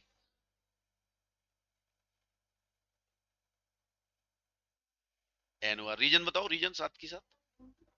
हाँ हाँ, एक कर दी। तो रेडियंट तो बन गया, रेडियंट बन गया, उसके बाद O R N O R कोई एक बनेगा। और चूंकि दोनों सेटिस्फाइड होनी चाहिए तो ओ आर बनेगा, तो अदरवाइज एन ओ आर हो गया। बहुत बढ़िया, शाबाश। अच्छा तस्किन, बताओ। एन एन आर, सोच के बताना। बेसिक में से एक हो गई है। एन ओ आर, चलो समझ आया। ओके। नितिन,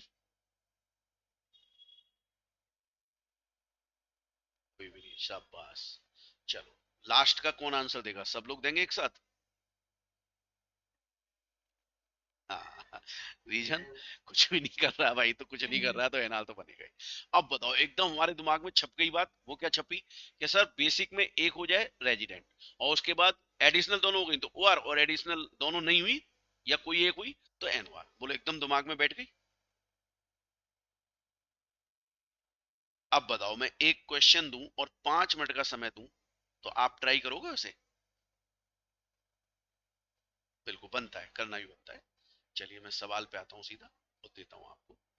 आप ट्राई करेंगे सब, और रफली ट्राई करना, कॉपी पे लिख के, ऐसे मत करना ओरली, ओरली सही नहीं होगा। आपने ये वाला सवाल करना है बच्चे, और 5 मिनट का समय है आपके पास, आराम से लिखो और आंसर बताना सही है गलत। 5 मिनट, कैलकुलेशन कर लो बस, प्रेजेंटेशन तो मैं बताऊंगा, कैलकुलेशन कर लो बस 5 मिनट में। और होने के बाद चैट बॉक्स में लिख देना डन सर। ठीक है, चलिए स्टार्ट कीजिए।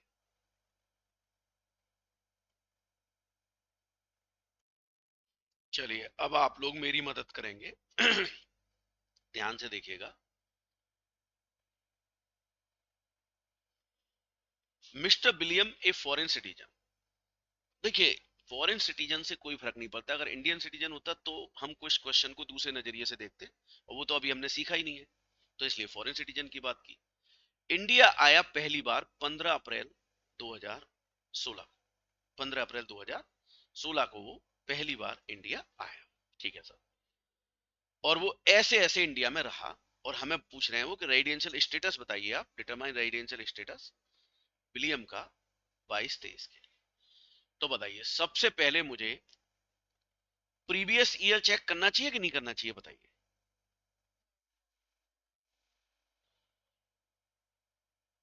Previous year 2021-22।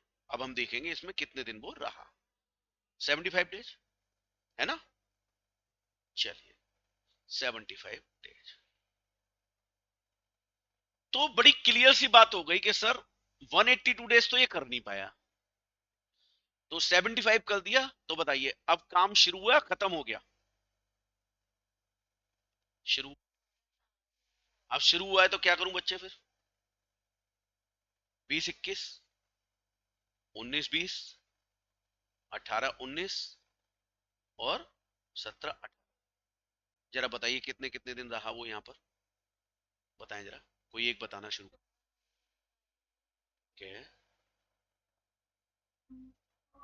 Okay, 30, okay, 18, okay. नहीं, 130 लिखना ही नहीं है अभी, 4 साल ही लिखने हैं ना। अब ये टोटल कितना है? अच्छा 80 है, ओके ओके, 80। जरा बताइए टोटल कितना हो गया? 400। बहुत बढ़िया सर। प्रीवियस ईयर में 60 दिन से ऊपर हो गया, उससे पहले 4 साल में 365 से ऊपर हो गया। तो कंफर्म हो गया, ये क्या बन गया बताइए। तो एकदम क्लियर है कि नहीं? Yes sir. अब हमें एडिशनल कंडीशंस देखनी है। एडिशनल कंडीशंस क्या थी? सब पिछले 10 साल में 2 साल रेजिडेंट। तो बताओ 10 साल लिखने पड़ेंगे। यस सर, लिखो। 20-21, 19-20, 18-19, 17-18, 16-17, 15-16, 14-15, 13-14, 12 13 और 11 12। जरा बताएं बच्चे, यहां पर वही डेज आएंगे या नहीं आएंगे? यस। तो बताइए कितने कितने हैं? 105। हाँ, 210 ठीक है। 13 80। हाँ, 130 और उससे पहले जीरो, नील। बोलो हाँ या ना। अब सब लोग बताओ, ये चेक करना है हमें रेजिडेंट है या नहीं, ये चेक करना है। सॉरी, ये पहले वाला 105। जरा बताओ, 105 का मतलब 182 डेज नहीं है? बोलो हाँ या ना। पर बेटा उससे पहले 4 साल 365 हो रहे हैं क्या? यस। रेजिडेंट लिख दूं? अच्छा, अगला वाला बताओ, 210 दिन है। 13 80। 80 देखो, 60 दिन तो हो रहे हैं, 60 तो हो रहे हैं, बट बेटा उससे पहले 4 साल में 365 है ही नहीं हमारे पास, तो नॉन रेजिडेंट। ऐसे ही सेम यहाँ पर नॉन रेजिडेंट। बोलो हाँ या ना। और बताओ, ये यहां से यहां तक सारे नॉन रेजिडेंट हो गए कि नहीं हो गए? बताओ, 10 में से 2 साल रेजिडेंट चाहिए, कंडीशन पूरी हुई? यस। यस। लेकिन बच्चे 7 साल में 730 दिन भी तो चाहिए। बताइए अब ये कितना बैठ रहा है टोटल? ये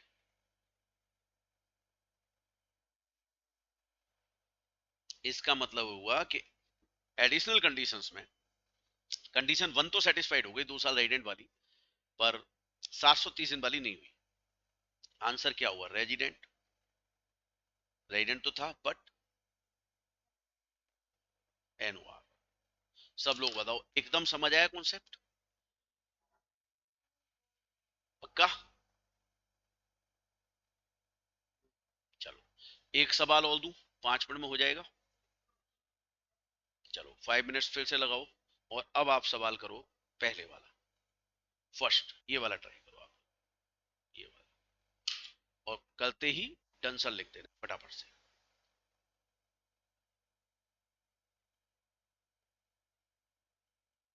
चलिए अब मैं स्टार्ट करता हूं, मेरी मदद कीजिएगा आप। देखिए साहब,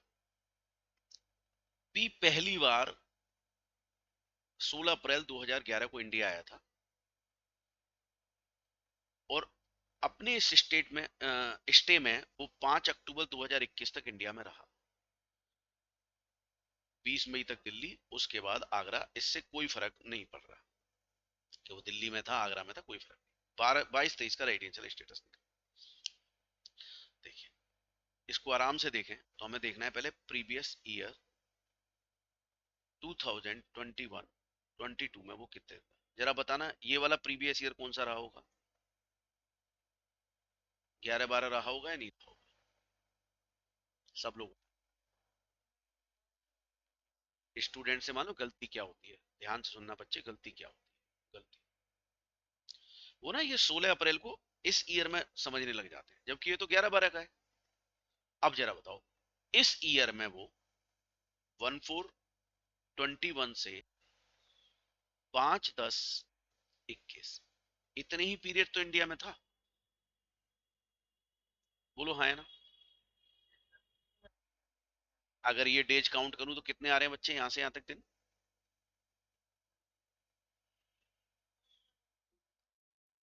188 डेज। बिल्कुल, इसका मतलब कंफर्म हो गया कि रेजिडेंट है। बोलो हाँ या ना, रेजिडेंट हो गया कि नहीं हो गया? पहली कंडीशन सेटिस्फाइड हो गई। चलिए, अब इससे पहले 10। हाँ, कौन बोल रहा है? भार्गवी, बच्चे मैंने अभी 1 मिनट पहले ही बोला कि बच्चे कंफ्यूज किया कर जाते हैं। अब बताओ, ये डेट कौन से ईयर की है बच्चे? ये वाली डेट इस ईयर की है कि नहीं? और हम किस ईयर की बात कर रहे हैं? तो बताओ, यहाँ पर वो 16 अप्रैल 11 को आया था और 5 अक्टूबर 21 तक इंडिया में है। तो जरा बताना, वो 1 अप्रैल को इंडिया में था कि नहीं 21 को? देखो जरा। हाँ, यही गलती होती है बस, इस क्वेश्चन में बच्चे यही गलती कर जाते हैं बस। चलो सब लोग बताओ, रेजिडेंट समझ आया कि नहीं आया? हाँ, रेजिडेंट एकदम समझ आया सबको, बहुत बढ़िया बात। अब बच्चे, प्रीवियस ईयर से पहले 10 साल 2 साल रेजिडेंट चाहिए। अब बताओ पूरे पूरे साल वो इंडिया में है कि नहीं, 11-12 तक। तो अगर मैं ऑन द फेस इस क्वेश्चन को देखूं तो 2 साल रेजिडेंट भी हो रहा है और 730 दिन भी बड़े आराम से हो रहे हैं। तो बताओ दोनों कंडीशन सेटिस्फाइड हो रही है कि नहीं हो रही है? एडिशनल अपने आप रेजिडेंट एंड ऑर्डिनरी बन गया है, नहीं बन गया? आंसर एकदम सही है। आयुष बेटा, आप समझ आए ये? अब बात ये आती है कि सर ये क्वेश्चन एग्जाम में अगर आएगा तो पहले तो कितने मार्क्स का आता है? बेटे 6 से 8 नंबर इसकी वैल्यू है। अब बताओ मैं सिर्फ ये लिखाऊं, इतना सॉल्व कराऊं और नीचे लिखाऊं कि हाँ जी वो दोनों कंडीशन सेटिस्फाइड कर रहा है तो वो O R resident and ordinary resident होना चाहिए। जानते हैं 6 नंबर का क्वेश्चन है तो 2 नंबर मिलेंगे, 3 नंबर बस मैक्सिमम। तो सर फिर हमें 6 में से 8 कैसे मिले? अरे सर 6 में से 8 कहाँ मिलते हैं? 6 में से 6 मिलेंगे ज्यादा ज्यादा। किसी के मन में डाउट आ रहा है कि नहीं आ रहा है कि सर 6 में से 6 ही तो मिलेंगे, ज्यादा ज्यादा 8 कैसे मिल जाएंगे? अब सुनो मेरी बात, इसका लॉजिक सुनो क्या है, 6 में से 8 कैसे मिलते हैं। मैंने इस क्वेश्चन का इतना बेहतरीन ढंग से प्रेजेंटेशन किया, जब मेरा एग्जामिनर कॉपियां चेक कर रहा था तो जब मेरी कॉपी आई तो उसे बड़ा अच्छा लगा मेरा क्वेश्चन का प्रेजेंटेशन। उसने कहा वाह यार। अब जानते हैं 85 कॉपी हम चेक कर रहे हैं, एकदम ऐसी आ रही हैं, नंबर देते जा रहे हैं देते जा रहे हैं, एकदम से एक अच्छी कॉपी आई तो एग्जामिनर का भी मन करता है यार नंबर लुटाओ। तो उसने 6 में से 6 तो इस क्वेश्चन पे दे दिए। भाई 6 में से 6 ही देगा, इससे ज्यादा तो दे नहीं सकता। पर इस क्वेश्चन के प्रेजेंटेशन का इतना अच्छा प्रभाव पड़ा उस एग्जामिनर पर कि अगले क्वेश्चन का अगर 15 नंबर का था और वो मुझे 10 नंबर देना चाहता था, 12 नंबर दे दिए। तो इस क्वेश्चन का इंप्रेशन इतना अच्छा पड़ा कि उसने अगले क्वेश्चन में जहां मुझे 10 नंबर देने थे 15 में से 12 दे दिए। अब समझ आए 6 में से 8 कैसे आए? बेटा एग्जामिनर भी कलाकार है, तो एग्जामिनर के दिल पे ना छाप छोड़नी है, एक इंप्रेशन। माने ऐसा इंप्रेशन छोड़ना है कि पूरी जिंदगी आपकी कॉपी बस वो दिमाग में रखे ऐसे यार। कॉपी तो एक आई थी भाई, अब नाम तो तुम्हारा पता नहीं होगा उसे, कॉपी तो एक ही आई थी। जैसे आपको पता होगा हमारे पहले प्रेसिडेंट थे, क्या नाम था उनका बताइए, इंडिया के प्रेसिडेंट फर्स्ट जो थे? ओ कौन बोल रहा है ये? नाम बोलो, मैं नहीं, नाम बोलो। वो मेरा वो मेरा जवाहरलाल नेहरू तो पहले प्रधानमंत्री थे। राजेंद्र प्रसाद जी, बिल्कुल राजेंद्र प्रसाद जी। और जानते हैं उनकी कॉपी पर एग्जामिनर ने क्या लिख दिया था? 50 में से 55 नंबर दे दिए थे, यानी 55 आउट ऑफ 50। और कॉपी पे लिख दिया था examinee is better than examiner. मतलब समझे कि भैया एग्जामिनी जो ना मुझसे ज्यादा बेहतर है वो, इसलिए मैं उसे 55 नंबर दे रहा हूं, और वो कॉपी म्यूजियम में रखी हुई है। ऐसा कुछ कर दीजिए यार कॉपी में, ऐसा प्रेजेंटेशन कर दीजिए कि एग्जामिनर जिंदगी भर, उसे ये तो नहीं पता कि आप कौन है, पर जिंदगी भर एक छाप बनी रहे कि यार कॉपी तो वो आई थी यार, क्या कॉपी थी भाई साहब, अपनी लाइफ में ऐसी कॉपी नहीं देखी। समझ रहे हैं? तो किस तरफ मेरा इशारा है, प्रेजेंटेशन कैसा होना चाहिए? Super class. बोलो बात समझ आई कि नहीं आई? तो बच्चे अब इसका प्रेजेंटेशन एग्जाम में कैसा करना है मैं वो लिख के दिखा रहा हूँ पूरा क्वेश्चन, कि अगर मैं एग्जाम में पेपर देता तो मैं कैसे लिखता। तो आप लोग भी बेटा इसको कॉपी करते रहिएगा मेरे साथ साथ, ठीक है? चलिए, आंसर 1। एक तो शॉर्ट में पी वाई नहीं, आपने पूरा प्रीवियस ये लिखना होगा, ठीक है? मैं भले ही शॉर्ट में लिख रहा हूं, आप पूरा लिखें। ठीक है सर। अब हम एग्जाम में कैसे लिखेंगे? To determine the residential status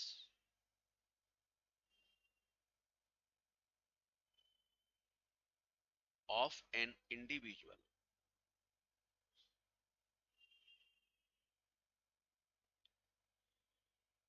comma, there are two basic conditions.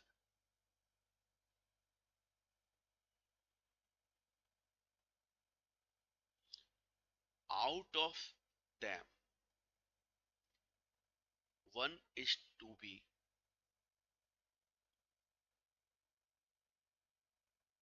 satisfied to become resident,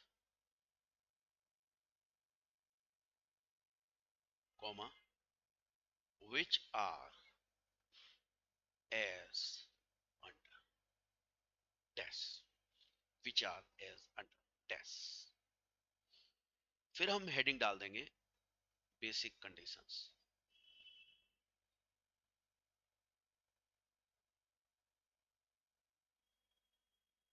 basic conditions number 1.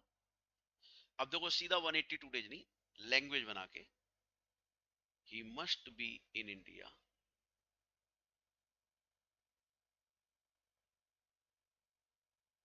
For 182 days or more in previous year. इसके बाद और लिखना चाहिए, बीचों बीच लिखना है. Number 2, he must be in India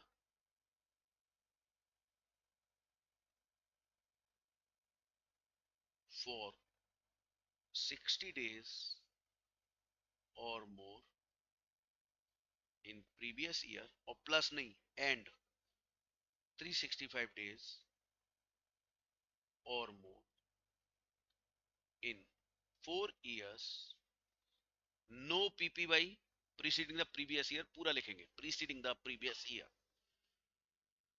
चलिए साहब, तो सबसे पहले तो मैंने उन्हें बताया कि लॉ क्या है, रेजिडेंट कैसे बनता है.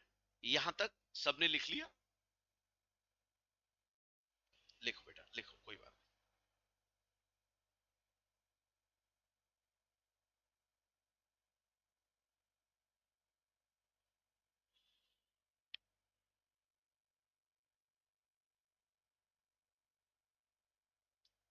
हो गया ना?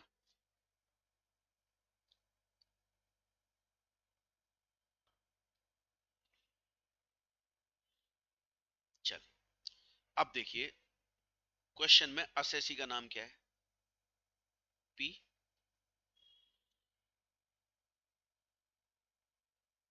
Stay of P during the previous year is from 1/4/21 to 5/10/21. बोलिए, एकदम क्लियर है यहां तक? इतने दिन तो रहा था during the previous year, right sir. अब सर इसको थोड़ा और खोलना पड़ेगा. अप्रैल, मई, जून, जुलाई, अगस्त, सितंबर. बताइए, अप्रैल में कितने दिन होते हैं? 30. मई में 31, जून में 30, जुलाई में 31, अगस्त में 31, सितंबर 30 और अक्टूबर 5. सर ये डेज थोड़ा कंफ्यूजन है सर, ये कैसे करते हैं कि 30 किस में 31 किस में? बताइए, आपको कंफ्यूजन है, क्लियर है? कोई ऐसा है जैसे कंफ्यूजन रहता है कि सर 30 31 कंफ्यूज कर देता है? तो मैं एक तरीका बता देता हूँ. कुछ नहीं है, ध्यान से सुनो. ऐसे करना है बच्चे, ऐसे.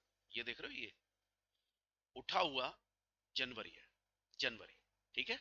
फिर दबा हुआ फरवरी, फिर उठा हुआ मार्च, फिर अप्रैल, फिर उठा हुआ मई, फिर दबा हुआ जून, फिर उठा हुआ जुलाई, और फिर दोबारा उठा हुआ अगस्त.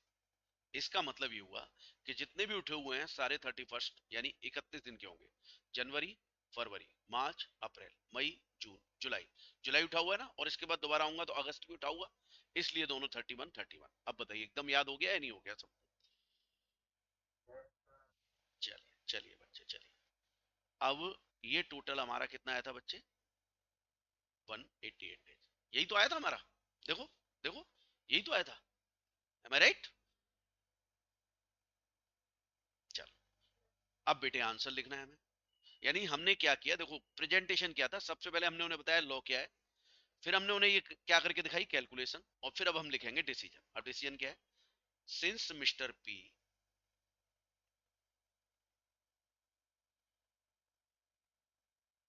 Is in India for 182 sorry 182 days नहीं, 188, जितने दिन है उतनी लिखेंगे, 188 days, therefore he is satisfying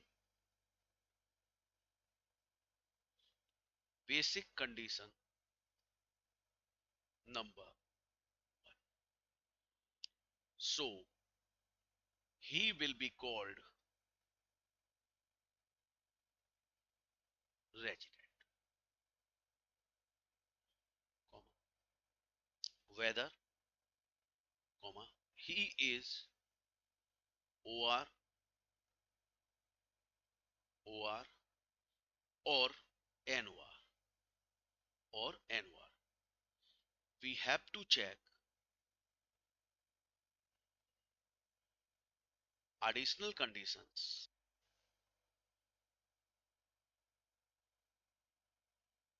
which are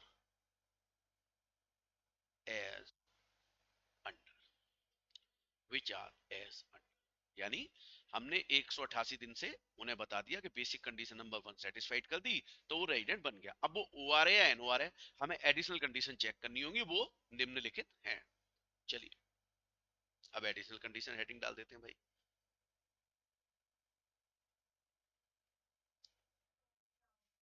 हाँ बताओ।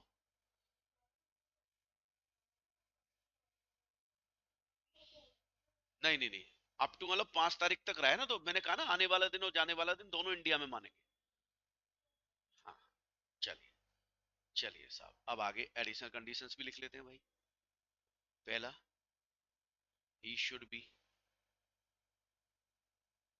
At least 2 years. हाँ जी। हाँ तो फिर हम, हाँ हाँ फिर टाइम कंसीडर करते हैं, बिल्कुल ठीक। He should be at least 2 years resident out of 10 years preceding the previous year, और फिर मैंने आपको बोला एंड बीचों बीच में ताकि दिखे। Number 2, he should be in India for 730 days or more in 7 years preceding the previous year। उसके बाद हमने एडिशनल कंडीशंस लिख ली।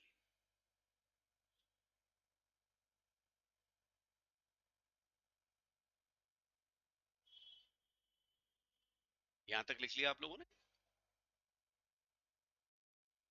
चलिए, टोटल स्टे ऑफ पी, बताओ कहां से कहां तक था? 16/4/11 से 5/10/21, एम आई राइट?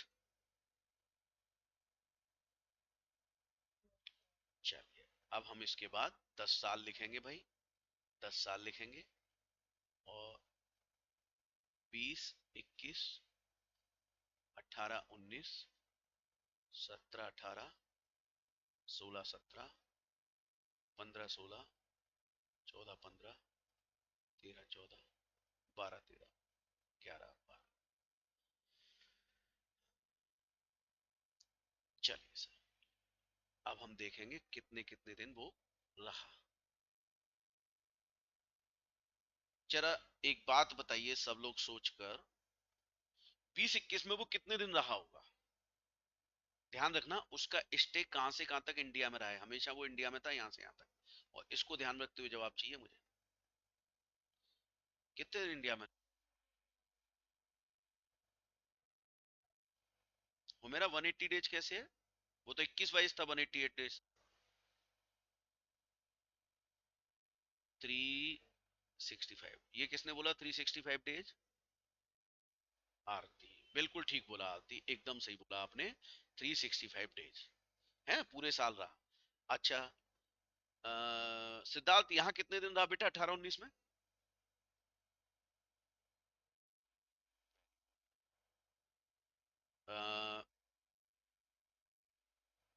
कुछ रह गया क्या, गड़बड़ होगी कुछ?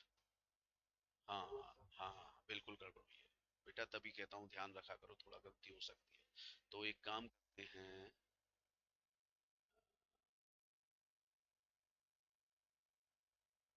यहाँ 19-20 है ना, और उससे पहले 20-21, ठीक है। अब देखना सही हो गया सारा, कोई गड़बड़ तो नहीं है अभी? चेक करो जरा।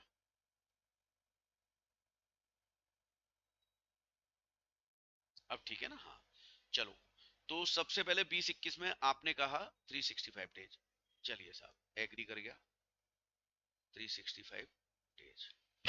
अच्छा 19-20 में भी 365, अच्छा 19-20 में, 19-20 में मुझे बताएगी भार्गवी कितने दिन?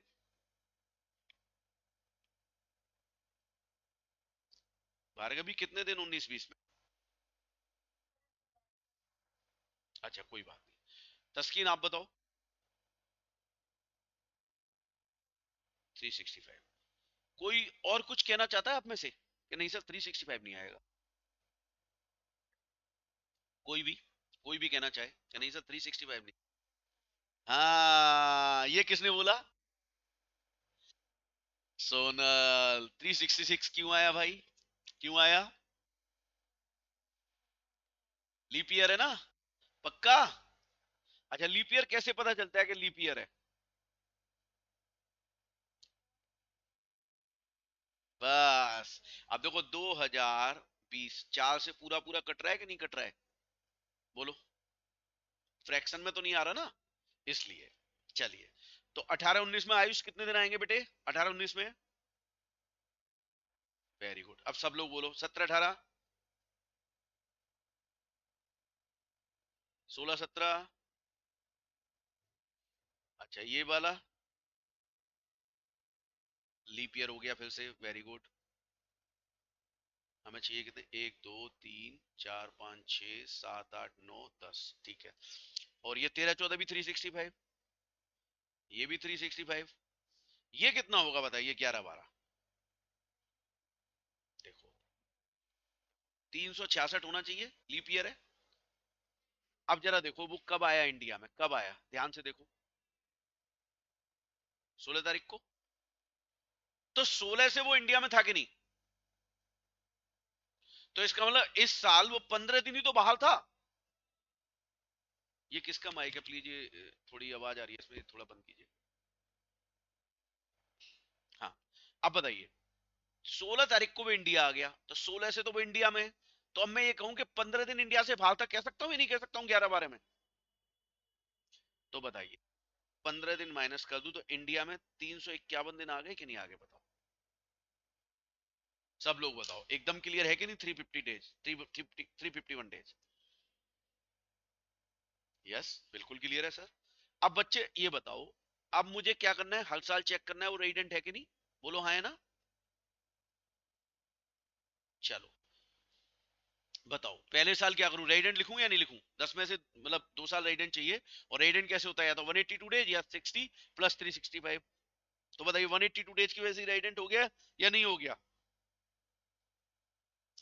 और क्या मैं सबके आगे लिख दूं यही? एम आई राइट और wrong?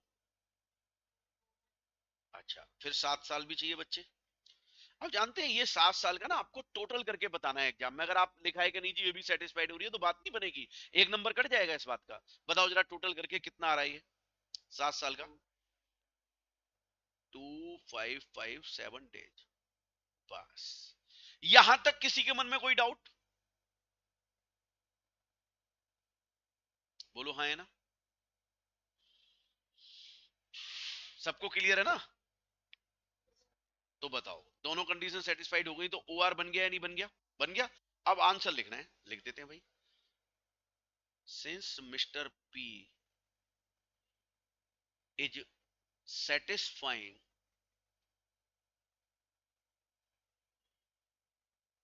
both the additional conditions,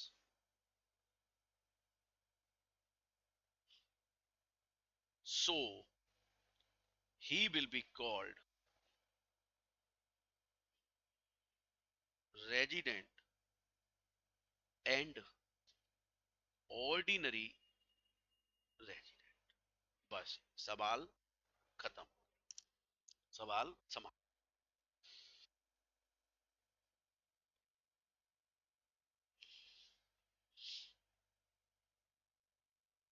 बताइए साहब, लिख लिया सबने? किसी का कुछ रह गया लिखने से? बताओ कितना करना है। ठीक। अब बताइए, अगर एग्जाम में आ जाए तो हम ऐसा प्रेजेंटेशन दे सकते हैं या नहीं दे सकते? जल्दी से बताओ।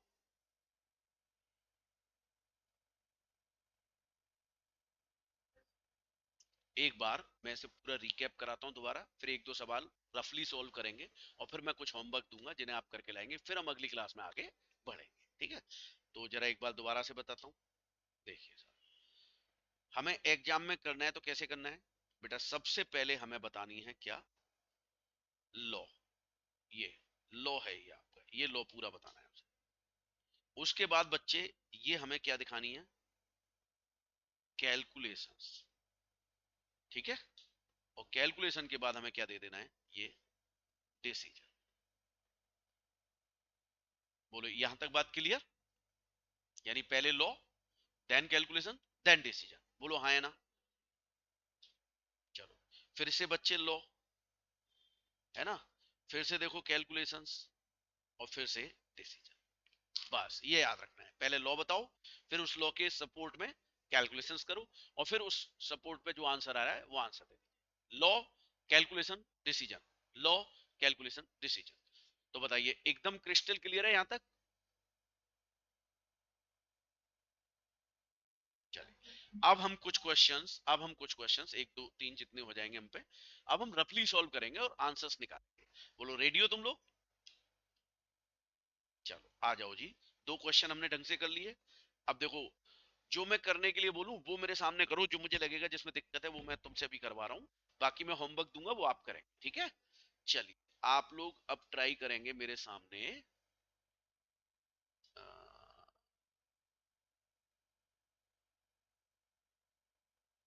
ये वाला पांचवा करिए ट्राई। पढ़िए, पढ़िए जरा।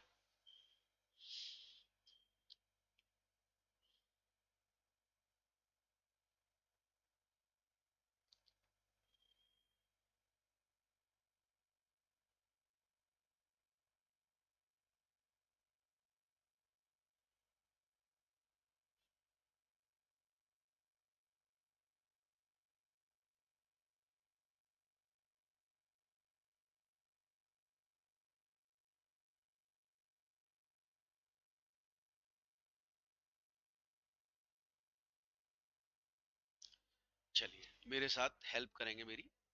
देखो, फॉरेन सिटीजन है, leaves India for the first time in last 20 years। यानी विदेशी था, हमेशा से हमारे यहाँ था, और छोड़ा पहली बार इस डेट को। ठीक है sir? During the calendar year. अब देखो, ये कैलेंडर ईयर यूज किया है, इससे हमें कंफ्यूज नहीं होना है, पहले हमें समझ नहीं लेना है क्या। देखो, हमारा जो प्रीवियस ईयर है वो क्या होता है बेटा? अगर हम अपने रेलिवेंट प्रीवियस ईयर की बात करें तो हमारा, बताइए, यही रेलिवेंट प्रीवियस ईयर है कि नहीं? बताओ। और बेटा फिर कैलेंडर ईयर क्या होता है? कैलेंडर ईयर होता है 1/1/21 से 31/12/21। ये कैलेंडर ईयर है। अगर हमें कोई इंफॉर्मेशन कैलेंडर ईयर में दी हुई है, तो क्या हम अपने जो फाइनेंशियल ईयर प्रीवियस ईयर हमारा चलता है उसके हिसाब से अपने आप को नहीं कर सकते? हम बताइए, चेंज नहीं कर सकते? भाई एग्जामिनर ने तो कुछ कलाकारी करनी है, तो हमें तो अपने हिसाब से काम करना है नहीं करना है? ये बताओ। बिल्कुल करना है। अब सुनो मेरी बात। ड्यूरिंग द कैलेंडर ईयर, वो सितंबर 1 को आया 30 दिन के लिए, तो वो कैलेंडर ईयर सितंबर 1। जरा बताइए, 1 सितंबर 2018, अगर मैं ये कहूं आपसे कि ये किस प्रीवियस ईयर में आएगा, तो कोई बता सकता है मुझे किस प्रीवियस ईयर में डेट आएगी? है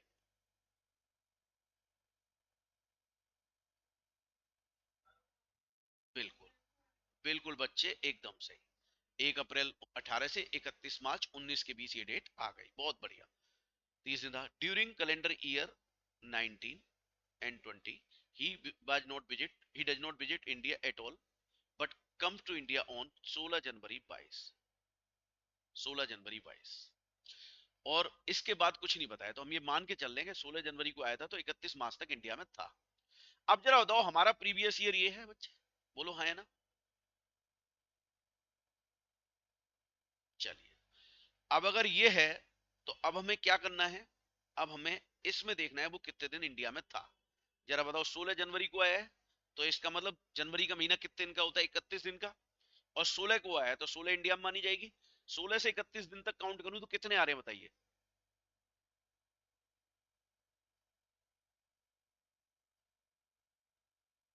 देखो सीधी बात है, 31 में से 15 15 माइनस कर दो 31 में से, 16 तो इंडिया में ही मानेंगे।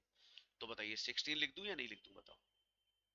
भाई 31 दिन जनवरी में और 16 को वो आ गया इंडिया में 16 जनवरी को, तो 15 दिन बाहर था ना जनवरी में। तो जनवरी में 16 दिन इंडिया में रहा कि नहीं रहा, ये बताओ पहले। देखो कंफ्यूजन कुछ नहीं है, 31 दिन का महीना होता है, 16 को भी इंडिया आ गया, इसका मतलब 15 दिन बाहर था। तो 31 में 15 लेस कर दूं 16 आ गया। चलिए फरवरी 22 में 28 दिन की होगी कि नहीं होगी। यस। और मार्च तो 31 दिन का होता ही है। टोटल बताओ कितने दिन आया है, टोटल करो कितने हो। यानी 75 डेज है। तो बच्चे क्या 182 डेज हो रहा है। अब अगर नहीं हो रहा तो अब मुझे क्या करना पड़ेगा, पिछले 4 साल जाना पड़ेगा कि नहीं जाना पड़ेगा, जल्दी से बताओ। तो 20 21 19 20 18 19 17 18, ये किसका माइक है, प्लीज इसे थोड़ा सा बंद रखिए, ये बहुत डिस्टर्ब है। अभिषेक को बोलो बंद करेगा, अर्थिंग हो रही है इसके मोबाइल। अब देखिए अब बात ये आ रही है कि 20 21 में वो कितने दिन रहा। सवाल देख के बताओ मुझे 20 21 में वो कितने दिन रहा, बताओ जल्दी से, जल्दी से बताओ 20 21 में वो कितने। तो नील लिख दूं बच्चे।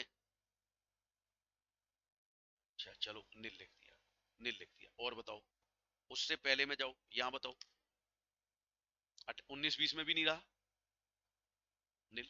अब देखना 18 19 में आ रहा है, कितने दिन के लिए, 30 दिन, ये लिख दिया। और बच्चे उससे पहले की कहानी, अब उससे पहले 17 18।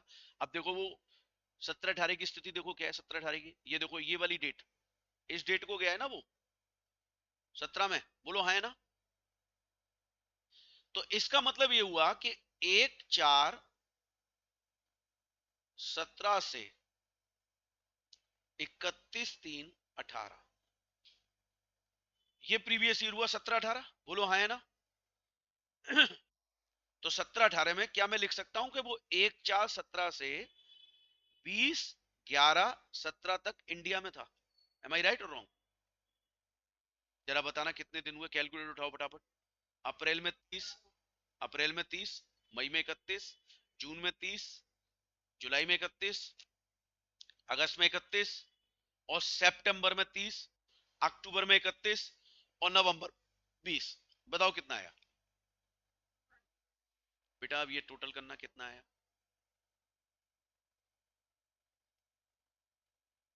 18 19 में, 18 19 में 30 दिन थे ना ये, तो टोटल कितना हो गया 264।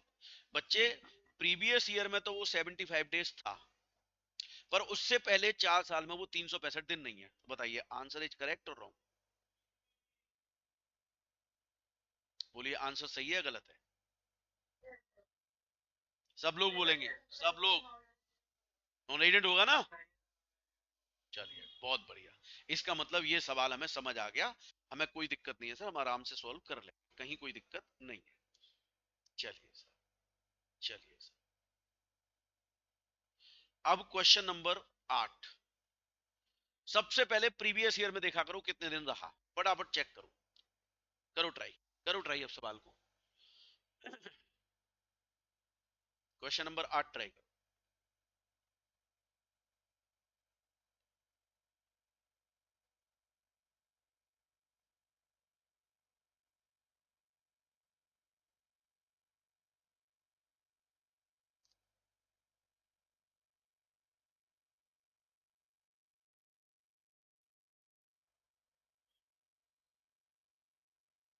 5वां, देखो साहब, मैंने आपको बोला कि सबसे पहले प्रीवियस ईयर में देखा करो, तो बताओ प्रीवियस ईयर हमारा ईयर एंड है, ये 181 डेज है। तो सब लोग बताओ, क्या 182 डेज वाली कंडीशन सेटिस्फाइड हो रही है? नहीं हो रही, नहीं हो रही, बिल्कुल नहीं हो रही। ठीक है, ओके। तो सर 60 दिन वाली पे जाओ। हाँ जी, 60 दिन हो रही है, लेकिन 60 दिन के लिए अब बताओ मुझे, क्या इन 4 सालों का टोटल चेक करना पड़ेगा या नहीं करना पड़ेगा? कितना आ रहा है? 470। चलिए, 474। तो बताइए 60 प्लस 365 वाली सेटिस्फाइड हो रही है कि नहीं हो रही है? तो बताओ मैं क्या मान लूं इसको? यहां तक किसी के मन में कोई दुविधा है? पक्का? भार्गवी आ गई वापस या अभी नहीं आ पाई? आ गई, अच्छा। क्लियर है भार्गवी? और सिद्धार्थ? क्लियर है बच्चे, अच्छा। नितिन? मारिफ? आयुष? Very good. बेटा अब इसके बाद हमें एडिशनल कंडीशंस देखनी है ना? एडिशनल कंडीशन देखनी है, तो चलो एक बार इसको हटाते हैं। अब एडिशनल कंडीशन में हमें क्या देखना होता है कि प्रीवियस ईयर से पहले 10 साल। अब बताओ, पहले इस साल को काटा लगा दूं? प्रीवियस ईयर से पहले 10 साल में इसका क्या काम, या काम है इसका, बताओ। अब मुझे यहां देखना है कि रेजिडेंट है कि नहीं। यहाँ रेजिडेंट है कि नहीं, बताओ। 149 डेज है, तो 182 डेज तो हुआ नहीं? नहीं हुआ ना? तो उससे पहले 4 साल में 365 हो रहा है। यस, तो रेजिडेंट हो गया। अब 100 डेज का बताओ, आपके हिसाब से क्या होना चाहिए? 182 डेज तो होना रही है, 60 दिन हो रहा है, लेकिन उससे पहले 365 हो रहा है कि नहीं हो रहा 4 साल में? यहाँ बच्चे, यहाँ बताओ 125 डेज का। चलो, यहाँ बताओ। ये तो ये तो 182 डेज से ही हो गया, ये भी 180 डेज, ये भी 182 डेज, है ना? ये कैसे, कैसे हो जाएगा भाई? आरिफ कैसे हो जाएगा बताना। बेटा उससे पहले 4 साल 365 कहाँ है? और ये भी रेजिडेंट हो गया। 10 में से 2 साल रेजिडेंट चाहिए थे, हो गए। देखो ना कितने हो गए, 1 2 3 4 5 6 7 8। 8 साल रेजिडेंट, सेटिस्फाइड। अब बताओ इससे पहले 7 साल, तो 1 2 3 4 5 6 7। जरा यहां से यहां तक के टोटल नंबर ऑफ डेज बताओ कितने आ रहे हैं, यहां से यहां तक।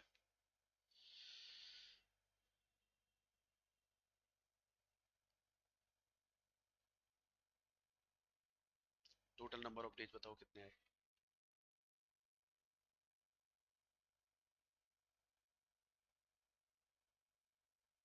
कोई कर रहा है कैलकुलेशन?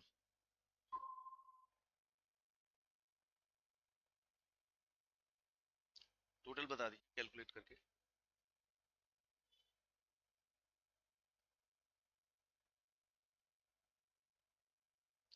नंबर ऑफ डेज कितने आए बेटा ये टोटल?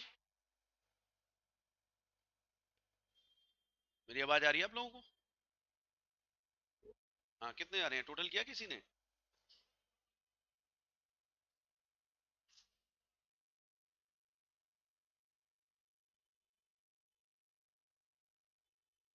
मारिफ?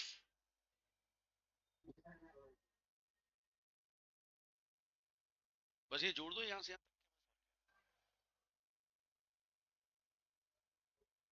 13। और ये 730 दिन से ज्यादा है कि नहीं बताओ? बस, दोनों condition satisfied, that's why resident and ordinary resident. Clear? हाँ बच्चे।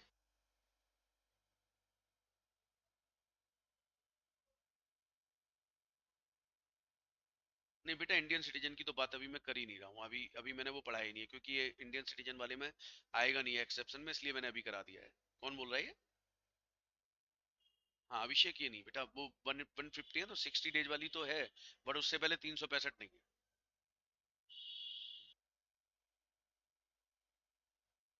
बेटा वही कह रहा हूँ, वो चीज मत करो, अभी मैंने बताई नहीं ना, अभी मत चलाओ दिमाग। ठीक है ना? आपने अगर पहले से पढ़ रखा है ना, तो उसे अभी अप्लाई नहीं करना है, वो मैं बताऊंगा तब अप्लाई करना है, ठीक है?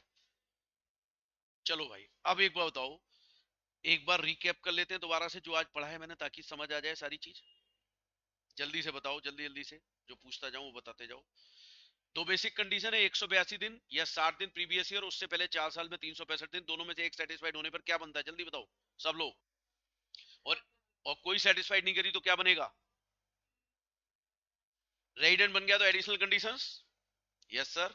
10 प्रीवियस ईयर में से पहले 10 साल में 2 साल रेजिडेंट, और पहले 7 साल में 730, दोनों सेटिस्फाइड की तो ओआर, अदरवाइज एनओआर। क्लियर? चलिए, अब क्वेश्चन एग्जाम में आएगा तो सबसे पहले लॉ लिखूंगा, फिर calculation, then decision. Clear? Law, calculation, decision. Leap year का ध्यान रखूंगा कि नहीं रखूंगा? ध्यान रखना है बेटा। और क्या क्या याद रखना है, सुन लो मेरी बात। क्वेश्चन स्टार्ट करना है तो सबसे पहले 21-22 में देखो वो कितने दिन रहा। अगर 182 दिन रहा रेजिडेंट, उससे ऊपर रहा रेजिडेंट, 60 नहीं रहा तो फिर देखो 60 और उससे ऊपर है, हाँ जी है। और जब 60 वाली पे गए तो उससे पहले 4 साल भी लिखो, उनमें भी देखो 365 है कि नहीं, हाँ जी हो गया तो रेजिडेंट। और रेजिडेंट बनने के बाद फिर प्रीवियस ईयर से पहले 10 साल, 2 साल रेजिडेंट, और प्रीवियस ईयर से पहले 7 साल, 730 इन इंडिया, दोनों कंडीशन सेटिस्फाइड तो ओआर। अगर एक होती है एक भी नहीं होती तो एनओआर। तो बताइए आज की क्लास एकदम क्रिस्टल क्लियर है कि नहीं, सब सब लोग बताएंगे फटाफट। चलिए, अब तुम्हारा होमवर्क क्या है, कॉपी पर लिखना शुरू करो, कौन कौन से क्वेश्चन करने। थर्ड करना है, फोर्थ करना है, और जो बोलूंगा केवल वही करना बच्चे, ठीक है? सिक्स करना है,